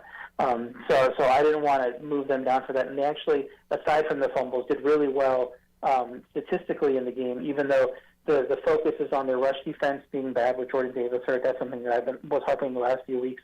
Even though Washington ran for a lot of yards, they only had 3.1 yards per carry. So it's not like they were effective running the ball. So I think the Eagles defensively, I'm a little bit worried about the Avonte Maddox injury. On the offensive side, we have to see what they can do to overcome the Dallas Goedert injury. We have to see if A.J. Brown, it seemed like he was managing an injury throughout that game, if that carries over. But I think this is a strong team, strong coaching staff, strong quarterback. I'm not ready to drop them down yet based on that game that I think was a lot part due to those fumbles and isn't going to be predictive going forward with their performance. RJ White from Sportsline talking Week 10 for now. Before we move on, I wanted to ask one more question about this previous week. Just let me know what scores really kind of just they hit your line perfectly, or around that, the closest ones at least that you feel like you predicted the best, or which ones surprised you the most? You talking about for this week or for last week? From last week, sorry. From last week, the final scores, the Detroit-Chicago game came about where we thought I had Detroit as a 2-point favorite. They ended up winning that game by 1. So that was pretty close. I already kind of talked about the Miami game. I thought that they were supposed to be a lot bigger favorites. I had the Giants as 8-point favorites against Houston. I thought that was a very good value line there, and they ended up covering. And now some of that comes down to Houston falling apart on the Giants side of the field. But in some sense, that is predictive. The Giants defensively had poor stats all year. But, just when you look in terms of yards per play and how many yards you're giving up and this, that, and the other, but then you get to third downs and they have a really good third down rate. So when it matters, they're able to lock down, get some turnovers, get some punts, and hold teams to field goals, and that's exactly what they did against Houston to win that game and cover the numbers. So that was probably one that came pretty close to expectations based on my ratings versus what the market said. The market thought that game should be a lot closer, obviously. Yeah, and then looking forward, the Packers going up against the Titans on Thursday night. They had a nice showing against the Cowboys. They surprised a lot of people. They maybe didn't surprise a lot of people. Aaron Rodgers able to kind of get his team where they needed to be in that game to get the win. And then also with the Buccaneers, they got the dub. And it's kind of big. It's like one of those things where we haven't seen these two quarterbacks, winning as a whole team throughout this season. But now it looks like maybe they're on the right track moving forward. But what do you take away from those games from the last week? Yeah, both those teams, the Buccaneers and the Packers, actually had moved them. I think kind of extreme movement. I don't make a 2-point movement very much in my power ratings, but it was just I'd been giving them the benefit of the doubt too often. Finally, I got sick of it and needed to catch up to where they had been performing. And now, of course, that's the week that they exceed expectations. So bumped them back up a point each. A little bit more skeptical of the Packers. It was a one great half, big old comeback that they did. They'd done that before in that game. I believe it was maybe the Patriots game against Bailey Zappi where they fell behind, and then they had to kind of rally back. So we thought that was indicative of, okay, they finally got their feet under them. Now we're going to see the Packers moving forward, and that wasn't the case. So I'm not sure, maybe the Christian Watson, developing in that offense, giving kind of Aaron Rodgers between him and Lazard a nice group of receivers. Randall Cobb should be back soon. Maybe that helps out, but I think defensively they still have to play better. And I'm not willing to mark them as average. I'm still having them slightly under average, and just saying, okay, that's one comeback late against the Cowboys. Now you have to keep doing it for me to prove that we can erase the previous 9-10 weeks before that. And then on the Buccaneers side, we've kind of always been waiting for that offense to click. The offensive line issues have been really prevalent, and I think that's been causing concern, with Brady in situations where he's seeing this pressure up the middle that he didn't like. I don't think Seattle really got after him that much, so maybe another team that is able to attack the middle of that line is able to make Brady less comfortable. Maybe they fall flat again, but we're going to have to see that moving forward because he has the weapons there, obviously, but we just don't know. Is he finally, after 20-some years, finally seeing that descent downwards that we see from a lot of quarterbacks in their later years, guys like Brett Favre and that type of thing? Where that year before they retire, they don't look anything like their old selves. Yeah. Kind of feels like we might be turning that way for Brady. Maybe it's just a one-week thing, goes to Germany, gets together. We'll have to see coming out of their bye if that's the case. Yeah, Germany will do something to you. Either way, RJ White from Sportsline talking NFL lines. And now I kind of want to look at more of the younger side of quarterbacks in Justin Fields with these Bears. Going up against the Falcons, they are 3-point underdogs, according to CBS Sports. But it's one of those things. It looks like the Bears are starting to finally embrace Justin Fields as a running quarterback. I mean, he had 170-something yards against the Dolphins and then 140-something against the Lions, even though they lost both of those games. But now they're going up against the Falcons, who lost previously to the Panthers, and it's just like, which team really is worse in this game? I mean, that 3-point line, it's one of those things where it's big question marks. You might get a great game out of Justin Fields. He looks like he's starting to get his footing finally under him. The team's starting to embrace him a little bit more. But what's the biggest question in this game, the Bears versus the Falcons, going into Week 11? Well, the biggest question is who's going to play defense in this game, because I didn't move the Bears up after last week, just because Justin Fields is awesome. Just comparing anything, I was looking into this earlier. Chicago is the first team ever with 230-plus rush yards in 5 straight games.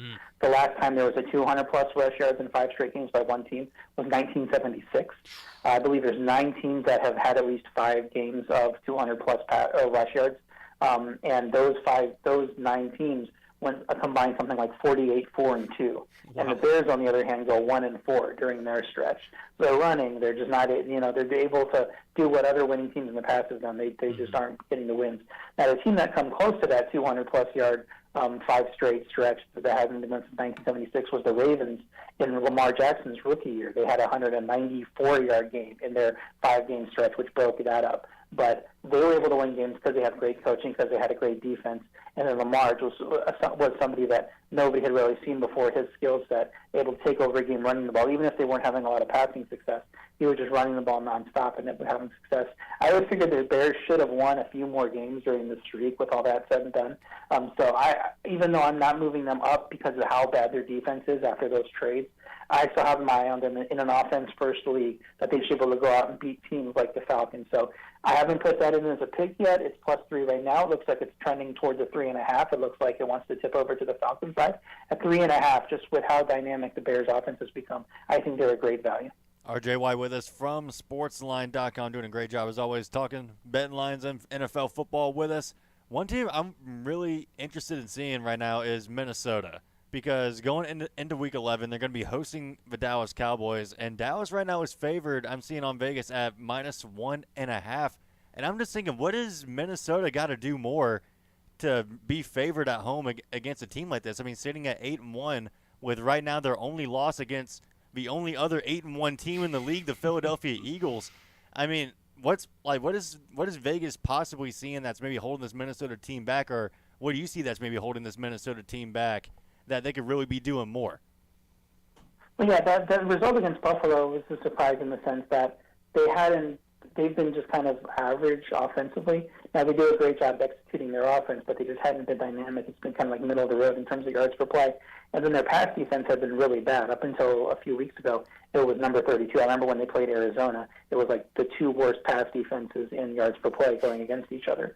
So they were able to hold down Josh Allen a little bit, get some key interceptions. It's great for them. Maybe they're turning a corner. They still rank pretty poorly on the season. So I think that's why they're not getting enough credit now. That hasn't been true for me. I've had them in that +2, +2.5 range, a lot higher than the market heading into last week. And even in that sense, the Cowboys at a +4, which is one of the better teams, right in that tier under the Dolphins in that trying to compete for the number 4, number 5 spot. I think the line should be Vikings -1. Vikings have a very good home field. I know Dallas plays indoors, so people will say, oh, they're used to this kind of environment. But that crowd there in Minnesota, it gets loud. That stupid horn they blow after they get a first down, every time they get a first down, that grates under a viewer's skin. I'm sure it grates under the players that aren't used to it and having to hear it over and over for your defense.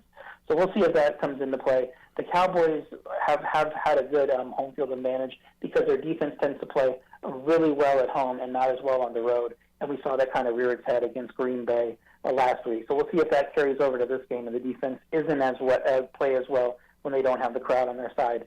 And Minnesota's able to do it. But I would make this line -1. It opened Dallas -1. It's 1.5 at some point, so it seems like the market's trying to push it up toward Dallas. I would have thought it would have ended at a pick'em. So I do think there's a little bit of value going with Minnesota here.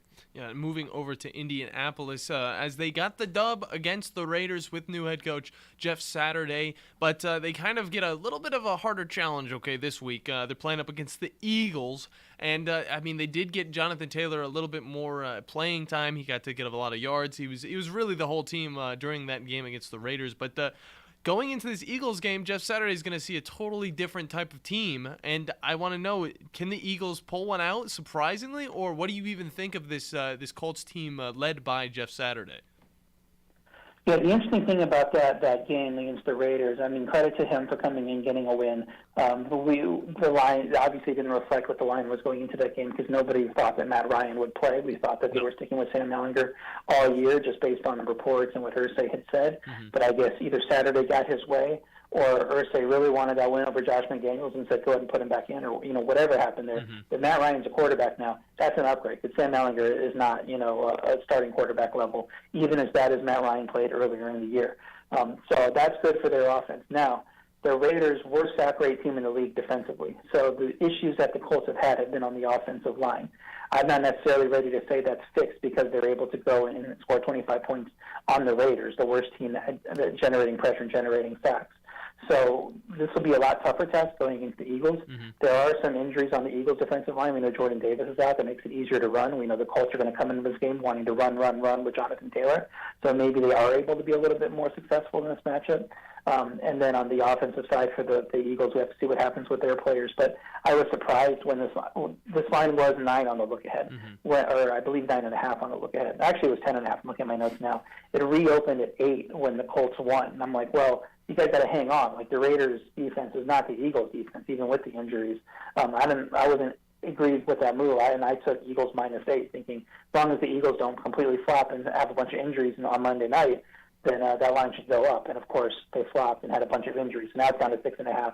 Even with the Eagles' injuries, it just seems to me like this line should be on the other side of 7. So I think there might be some trending toward Indy even still, with the thought that Jonathan Taylor and the running game against this weakened Eagles defensive front makes a difference.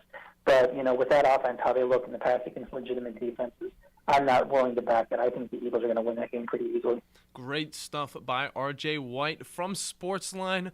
RJ, we know we got a night of football coming up tomorrow with the Titans and the Packers, and that's going to be a great one to really just set the tone for this Week 11, these Week 11 matchups. But we know you got a lot to do. You could be doing something a little bit better than this, probably. I'm not, no dog to the afternoon blitz, but you got those lines to talk about and do, and we appreciate you having you on. And where can the people find you? That's the real question. You can find all my work at sportsline.com. Use promo code WHITE to get your first month of full access for $1. That's all my picks. That's all my content. That's all everybody's picks on the site. Really, really great value because World Cup is coming up. We have some great soccer experts that are picking World Cup games as well, and you'll want to get all that content too, in addition to all our football, basketball, college football, everything else that's going on. So you can find all my work there, or you can follow me on Twitter at RJWhite1, and I typically post a lot of my content there. You can link to it on the Sportsline site, and then all my commentary throughout the game. Good stuff. Thank you very much, RJ. We'll talk with you next Wednesday. You have yourself a great day, and we will as well. Thanks. Good stuff. RJ always knows what he's talking about. I mean, it's really the person to go to whenever we're talking about these lines because, I mean, he's correct so many times. I mean, predicting some of these games was not easy, okay? I would not have predicted the Lions to beat the Bears, all right? That's one thing. I said the Bears were going to win this game because it looks like Justin Fields is finally getting in tune with this team. It didn't look like it, though, against the Lions. He still did really well, but just the team couldn't back him up, and they dropped that one. But a lot of questions going into this Week 11, okay? With the good teams. Yeah, with a lot of the teams that we usually talk about in bad light just because the Packers and the Bucs have kind of been just shady, maybe they're just, maybe they actually have something up their sleeve going into these next few weeks. Hopefully they can end out the season with a bunch of wins. Maybe they can find themselves in a playoff spot. I know it's very easy with some of these divisions being very close, but I mean, look at the Bills. I mean, they're third place in their division, and that's insane. That's insane. This team that is insane. They're supposed to go to the Super Bowl, and I mean they're dropping games, and they're still sitting at a pretty hefty record at 6-3. I mean they're a stellar team. I can't believe they've dropped 3. But you know what? I don't know what I'm talking about when it comes to a lot of these lines, but RJ does. So make sure you guys check him out on Sportsline.com. But guys, we're gonna hit a break. When we come back, the Bandi Man's got all the news on the play-by-play. We'll see you when we get back. Intruding some stuff that just dropped. Yeah, that too. You're listening to the Afternoon Blitz. Are you tired of chasing a roofing contractor to show up on time or even show up at all? I'm Sam Fleming with Fleming Roofing and Restoration. Our motto at Fleming Roofing is we show up. Our goal at Fleming Roofing is to provide the reliable customer service that you deserve. And we have the resources to meet all of your roofing needs: residential, commercial, industrial, replacement, or repairs. We are manufacturer certified for roof coatings, single-ply membranes, and asphalt shingles.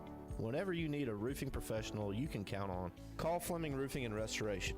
We are committed to finding the solution that meets your needs. We don't have quotas or heavy-handed sales tactics. Fleming Roofing, we have expert experience. We show up. Free estimates. Residential, commercial, industrial, replacement, or repairs. Check us out at FlemingHSV.com. FlemingHSV.com. When you need a quick response, it's Fleming Roofing and Restoration. We show up. In 1982, Bob Baumhauer introduced Alabama to the Buffalo Wild Wing, and quite frankly, we've never been the same. Back then, it was Wings and Things in Tuscaloosa, but now, 40 years later, after 4 name changes, Baumhauer's Victory Grill is the #1 sports-themed restaurant in the state. Bob's Alabama Hot Chicken is something that has to be tried to believe, plus the new Bam Bam Chicken and the Louisiana-style Go Fish, a whitefish over rice topped with shrimp etouffee. And Baumhauer's is fighting inflation with some new affordable favorites. Visit Baumhauer's on the South Parkway today. Tom Abraham here for my friend Brian Hamaker and his team at North Alabama Mortgage. Look, buying a home is the biggest purchase you will make in your life, and it can be a bit intimidating, so you want people that can help walk you through the mortgage process and get you the best deal possible. That's what North Alabama Mortgage does, and they do it in Alabama, Tennessee, and Florida, from first-time purchases to refis, conventional, VA, FHA, and USDA loans. They have the solution at North Alabama Mortgage. Visit NorthAlabamaMortgage.com to learn more. That's NorthAlabamaMortgage.com. What's better than Valley Equipment Rental? 2 Valley Equipment Rentals, and that's just what we have now. The original on the South Memorial Parkway between Drake and Airport Road, and their second location on North Memorial Parkway just north of Winchester Road. Valley Equipment is locally owned and has more skid steers, excavators, and lifts than anyone in the area, plus all the small tools that you need to get the job done like a pro. And if you are a pro, you need to check out the new North location now because Valley Equipment has what you need. Learn more at valleyequipmentrents.com. TOC Sports has been there for you. Now, you're probably asking yourself, what does that mean? It means for more than 20 years, Alabama's largest orthopedic group has been there providing coverage and care to more schools and student athletes in the Tennessee Valley than any other group. It means whether you are the star football player, the all-region volleyball ace, or someone who hurt their knee in a weekend pickup basketball game, TOC Sports physicians are proud to have the opportunity to care for all your orthopedic needs. It means for parents, coaches, athletes, desk jockeys, or even weekend warriors, TOC Sports physicians continue to meet and exceed the orthopedic and sports medicine needs of our community. But most importantly, during these challenging times, we're here for you now and will continue to be here. So as long as there are players on the field, games to be played, and contests to be won, the orthopedic specialist from TOC Sports will be ready to help. We don't know what the future holds, but you can count on the TOC Sports team to stay committed to you so you can stay in the game. Call 256-539-2728 today and ask to see a TOC Sports physician. Check them out online, also Facebook, Twitter, and Instagram.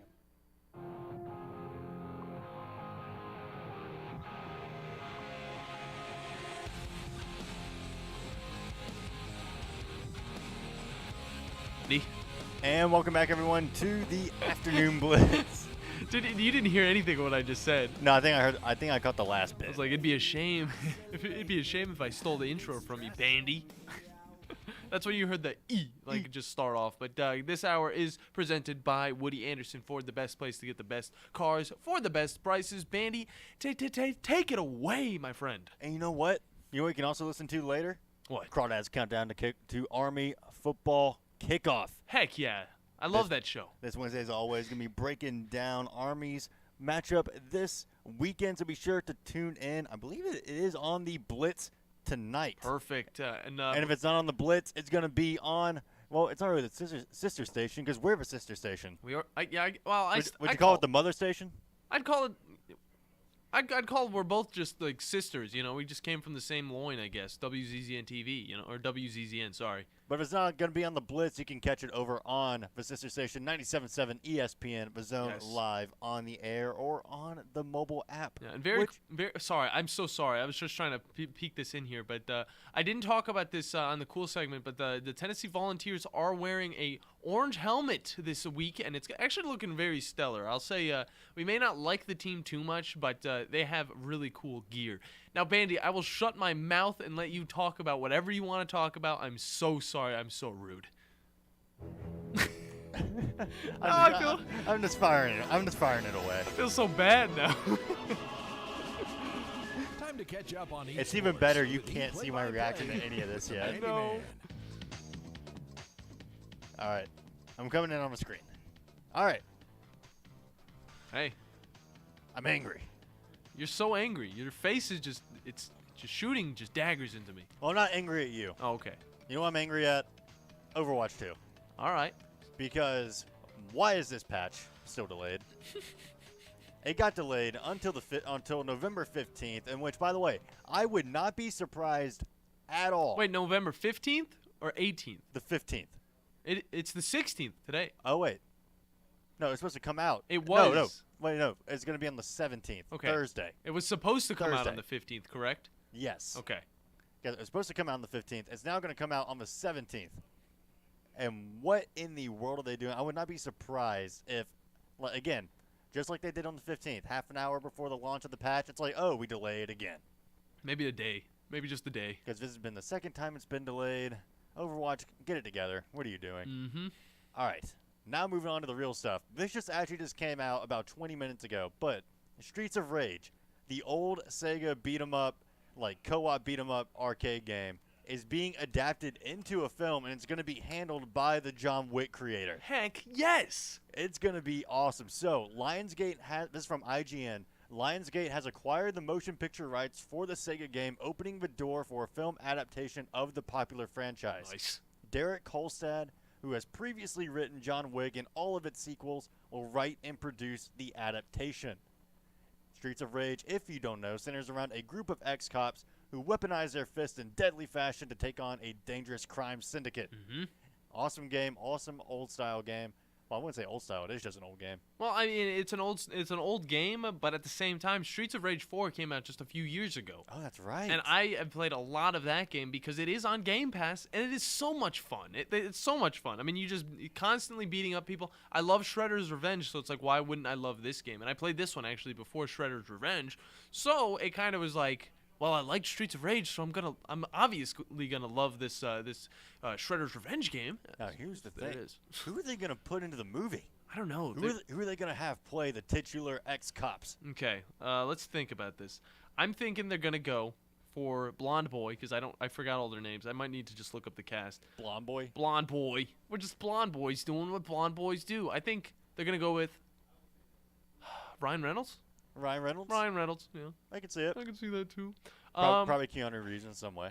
They have to throw Keanu Reeves in it at least, just a little bit. Then I don't know if he's wearing a yellow shirt. I don't know the guy's name. I really just need to pull up the names of. I'm gonna look up the characters. Okay, characters. Here we go. Okay. Are you talking about the one that looks like he's wearing like a high school basketball like practice jersey? Yeah, well, I'm looking at I'm looking at Streets of Rage 4. Okay, I'm looking at Adam. Adam is who I'm talking about. Okay. Axel is the first guy that I was talking about. Axel would be Ryan Reynolds with a beard. I could see that because that's just action-packed fun right there. I see Adam. Who could Adam be? That's a question. I'll let you pick that one. Adam. Who's a good one? Who's a good, really good action star that would not only also be a nerd, but has had experience in action movies before. Yeah, just to kind of fit that role. Or some kind of action role. I could see. Maybe in a supernatural setting. I could see. If we're just going off of like who we would like to see, who plays Fury? Fury? Or not in Fury, sorry. Nick Fury? No, not Nick Fury. Who plays in what's it called? Dang it. The new Rocky movies, Creed. Who plays that guy? Oh, are you thinking of Tyson Fury? Oh, wait, no. Creed, the movie Creed. Yeah. Oh, Michael B. Jordan? Michael B. Jordan. Put him in there. I think he's a huge dude, and I think he can be kicking around some butt. I was also thinking Henry Cavill. I was just going to try to throw him in there in some way. Do that. He could also play Axel, honestly, either way. Blaze, we got to think of some strong ladies here, okay? Some strong women. Again, if you guys have any suggestions on who you would like to see in this movie, let us know. The number is on the stream. Hey, put Scarlett Johansson in there. Scarlett Johansson? Some dark hair? I mean, she's already done Black Widow. So, yeah. Hey, probably the action training wouldn't be too much of a challenge for her. Hey. Already doing all those Black Widow movies. Pretty good right there. I think those are those like the main three? I think they're the main three that we just went over. I don't know if I want to go through the whole cast, though, because probably not the whole cast. Be a little extra. But, yeah, that's the cast. Ryan Reynolds as Adam, okay? No, wait, no. I lost what I had. There you go. As Axel, okay? Ryan Reynolds, Axel. Yeah. Adam is going to be Michael B. Jordan. Yep. Okay?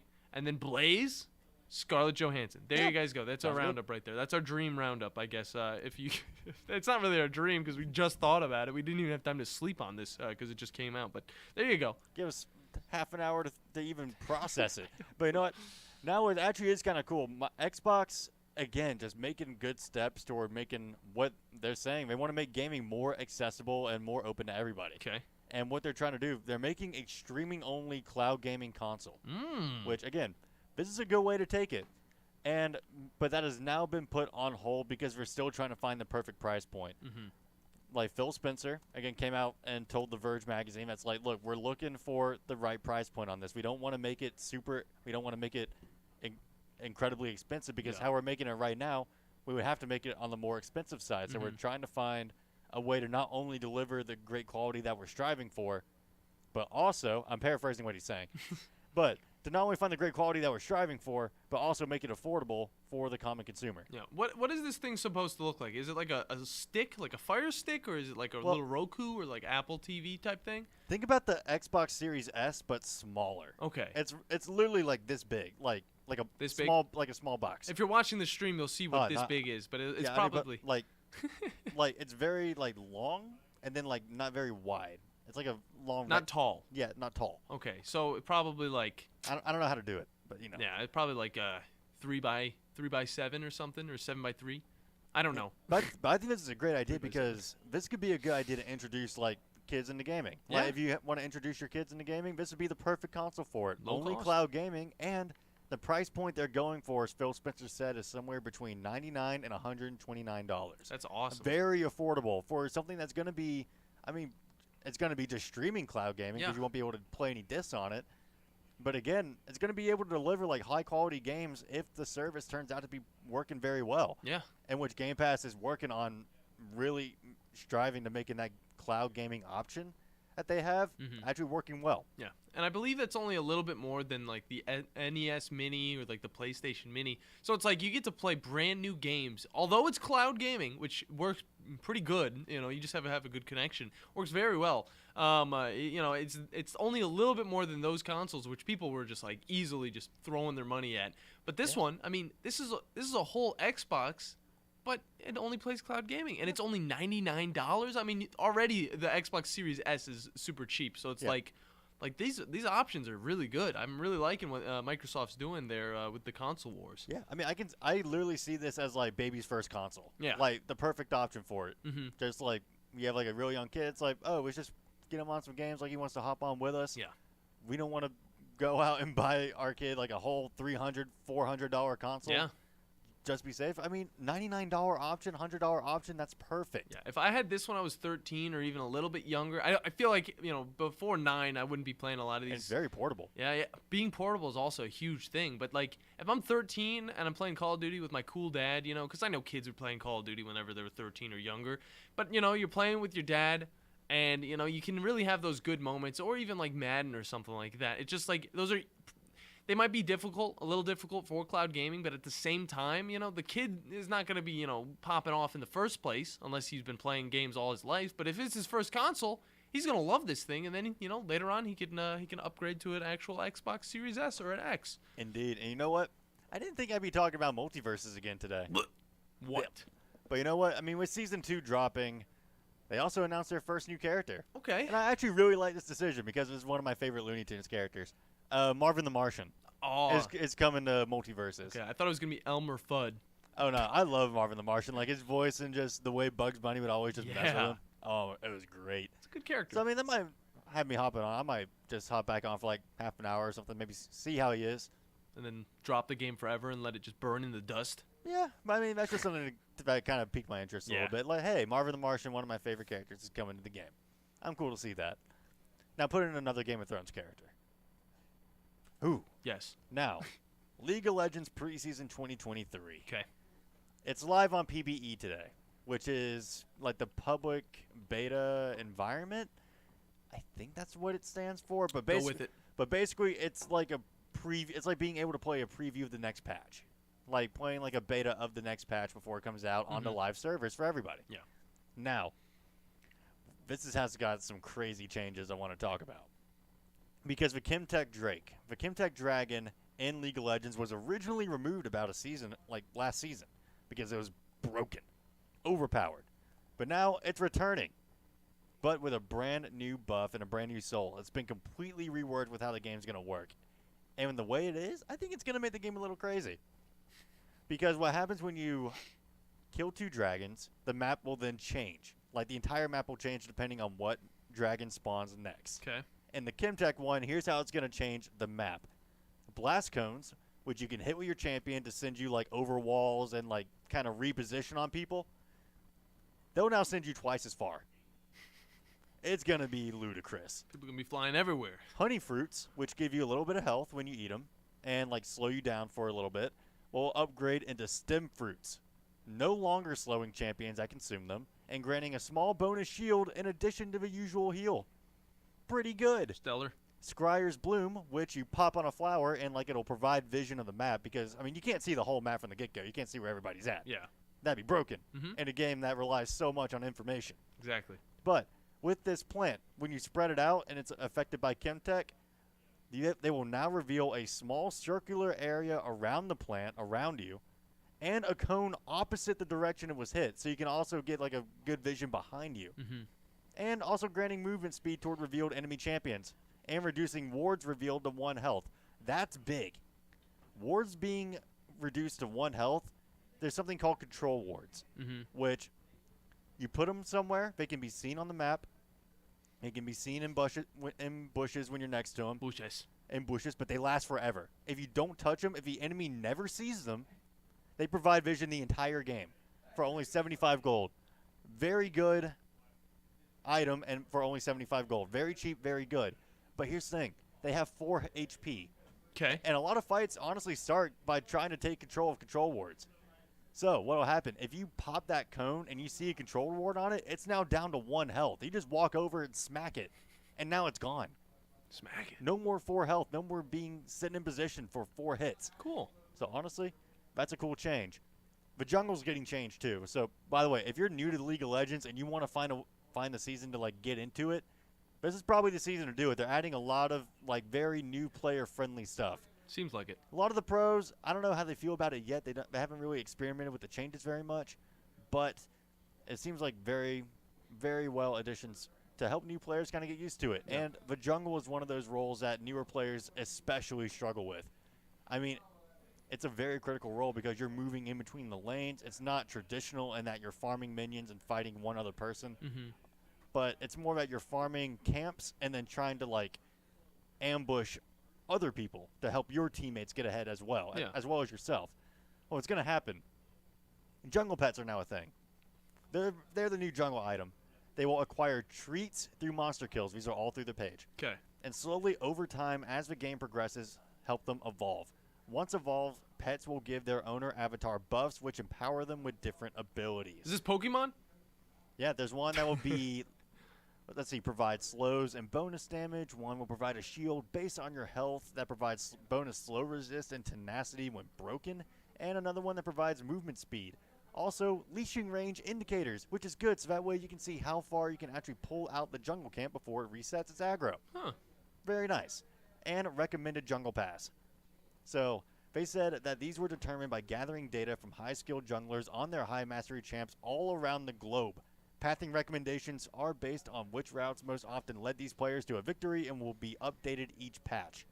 Now, I mean, there's so many updates and additions. I'm telling you, preseason 2023, or like preseason is when Riot and League of Legends just go absolutely in on adding everything they can.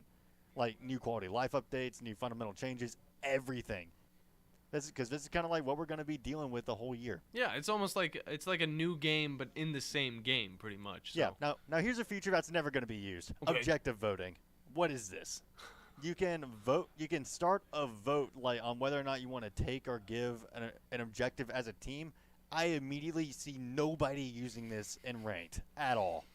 Because what's going to happen, someone's going to vote, and probably 9 times out of 10, everyone's just going to say give and not care that the vote even happened. Mm-hmm. Or not even vote at all. But, I mean, cool that it's there. Yeah. Allied and enemy ward timers, so you can better track about when they are going to, run out and when you need to go place another one. All that stuff. Just good quality of life stuff. Gives more information to the player. Mm-hmm. Loadout and ability recommendations. There are a lot of third-party apps that allow you to sync your league account while you're playing, and it gives you recommended item builds and recommended champion loadouts and room pages. But now it seems like Riot is going to be implementing that themselves into the game. So now it looks like you won't have to use a third-party app for that anymore if you like that ability. Sweet. Again, very good for new players because they're not going to know about those apps hopping into League. No. No, not at all. Yeah, it's similar in the way that Halo Infinite they didn't have all the stats, for you, and they didn't even have it on the Halo Waypoint app, which is supposed to show all the stats, until later on whenever they finally updated it. And now in-game, you can actually look at the stats somewhat. And in Halo Waypoint, you've got literally all the stuff you need. You don't have to go to a third-party website, kind of similar to what League of Legends is doing. That's good stuff right there. And there are also new items. And I just want to talk about one specifically because I think this has the potential to be incredibly busted. And it's a tank item, which scares me the most. Oh, no. I hate tank items because the harder something is to kill and it can still do damage. Ugh. But this item gives 400 health, pretty baseline, 30 armor, 30 magic resist, also baseline, and 20 ability haste. Okay. All very, very standard. It's passive. Upon casting your ultimate, you transcend, increasing your maximum health by 10% for 9 seconds. Already pretty good. While transcended, you and allies within 1200 range of you gain 25 non-ultimate ability haste, which means the teammates around you, their abilities are going to be on a shorter cooldown than the other teams. Their cooldowns are going to be shorter. It's big game-changing things right there. That's not it. You and allies will also heal for 1.5% of your maximum health. What? Okay. I automatically already see this being broken on Showgas. We'll see how that works. You and allies will also heal for 1.5% of your maximum health every 3 seconds, increased by up to 100%. That means up to 15% based on that champion's missing health. Healing is doubled on yourself. My goodness. There are already some champions that build tank and are already impossible to kill now. Yeah. You put this on, and let's say, oh my god, you build tank Olaf, and you go in. Olaf, by the way, is a Viking with 2 axes whose entire job is to just run in your face and not die. So what do? You pop your ultimate. You can no longer be stunned, slept, knocked up, anything at all. You can't be crowd controlled at all anymore. You pop your ultimate. This activates. Your allies are now healing. Your abilities are now on a shorter cooldown. Their abilities are on a shorter cooldown. The healing is doubled on you. They're also healing. What do you do? And you have an angry Viking in your face.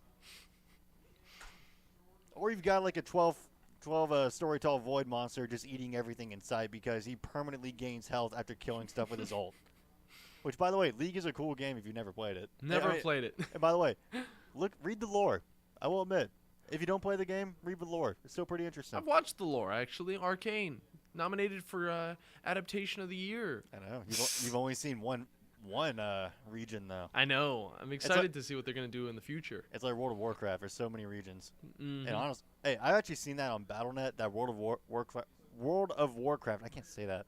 World of Warcraft Classic is actually free. Oh. Like the old school version? Yeah. From like 2010 that I would always try to sneak onto my parents' MacBook desktop. Yeah, before they changed it, and now it's all just... It's still good. It's just there's a lot to it. It's not like it used to be. It's like RuneScape, because like you got old school RuneScape where it's like the same as you remember, but so much has been updated and added to it, and it's just the whole art style has changed. I don't know about World of Warcraft. It still looks really good. Yeah.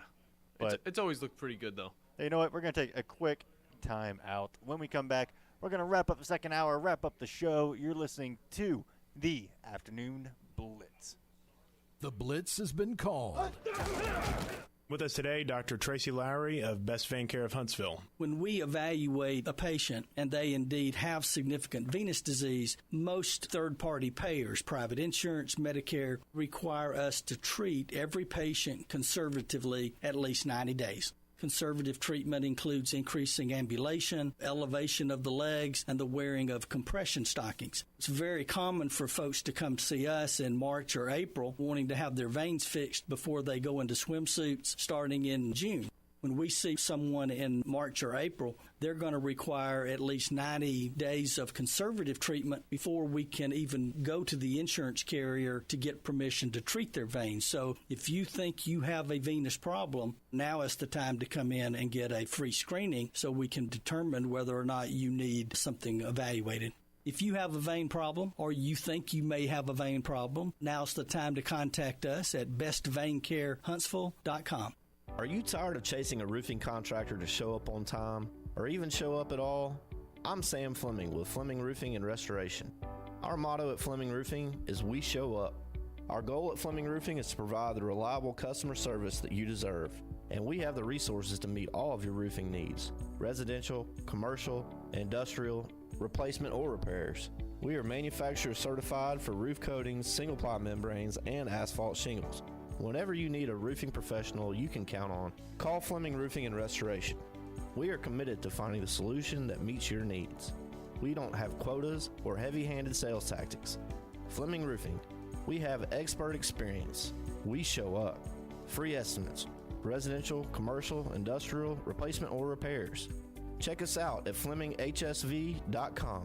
FlemingHSV.com. When you need a quick response, it's Fleming Roofing and Restoration. We show up. This is Wes Neighbors with Philip with Eagle Insulation, and we have an announcement to make. Yes, Wes, we are now Eagle Masonry and Insulation. Still a place to call for your installation needs, but now we offer masonry services. What kind of masonry projects can you handle? Wes, no job is too big, no job is too small. We can do renovations, new construction, outdoor fireplaces, fire pits, brick landscape borders. Well, when you came out to my house, you did both the insulation and masonry at the same time. You guys did rock for me, you did brick for me, and you insulated my house. That's usually done at the same time that you're building a house. Absolutely. It really capitalizes on two services you need at the same time, and you can get one company to handle both of those. Philip with Eagle Insulation will come out, do your installation. He'll do your masonry. They do a great job. They guarantee your work. Check out more online at insulatedwitheagle.com and schedule your free examination today. 256-755-1556. Thanks, Wes. No representation is made that the quality of the legal services to be performed is greater than the quality of legal services performed by other lawyers. This is Attorney Tommy Sinyard on behalf of Sinyard Law, and again proud to be a sponsor of All Things Football here on ESPN Radio. My son Bart and I started our own law firm July 1 and are very proud and excited to be bringing you our 50 years of collective national award-winning injury trial law experience. Check us out on the web, sinyardlaw.com. Sinyard Law, nationally recognized, locally respected.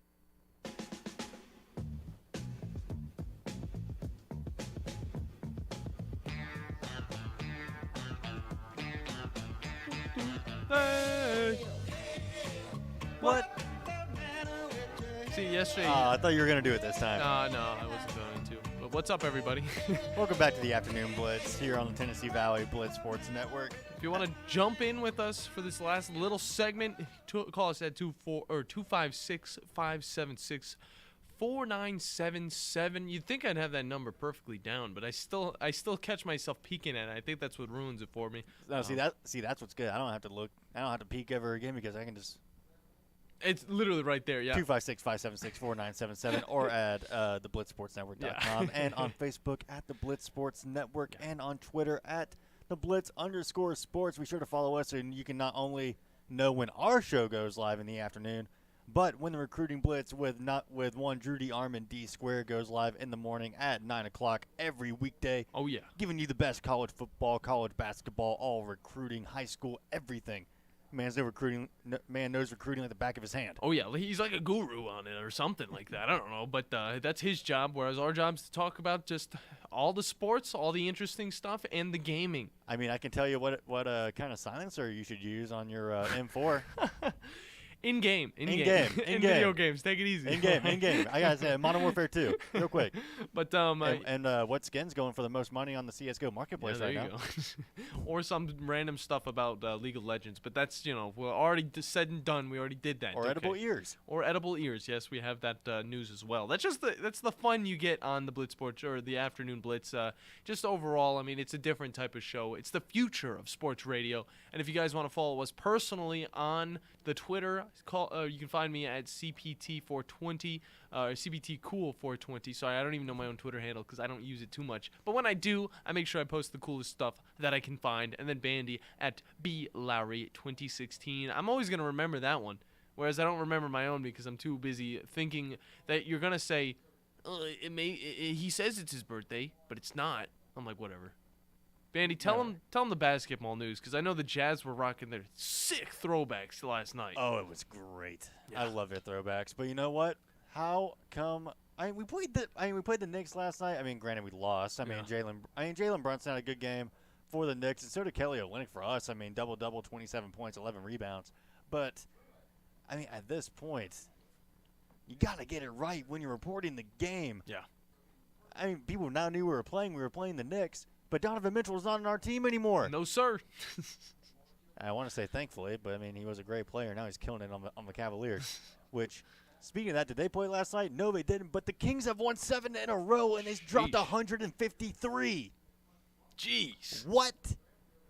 I thought there was going to be a closer game, and by God, I mean the Nets, which, I mean, they scored 121, but the Kings 153, dropping 42 and a quarter, and then 36, 37, 38.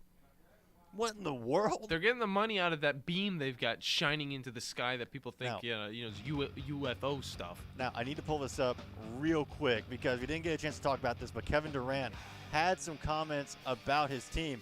He said, look at our starting lineup, Edmund Summer, Royce O'Neal. I hate him for that because Royce was a Jazz man.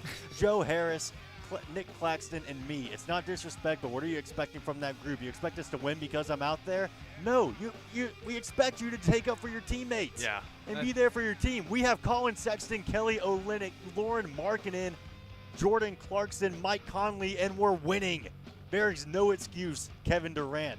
Take up for your team. Stop complaining. Yeah, come on. We need these big names to actually take accountability for a lot of stuff. Even if your team's down, you gotta cheer them up. Make them play better. That's all you really gotta do. Either way, you guys have been hanging with the B. Lowry and the Captain Cool.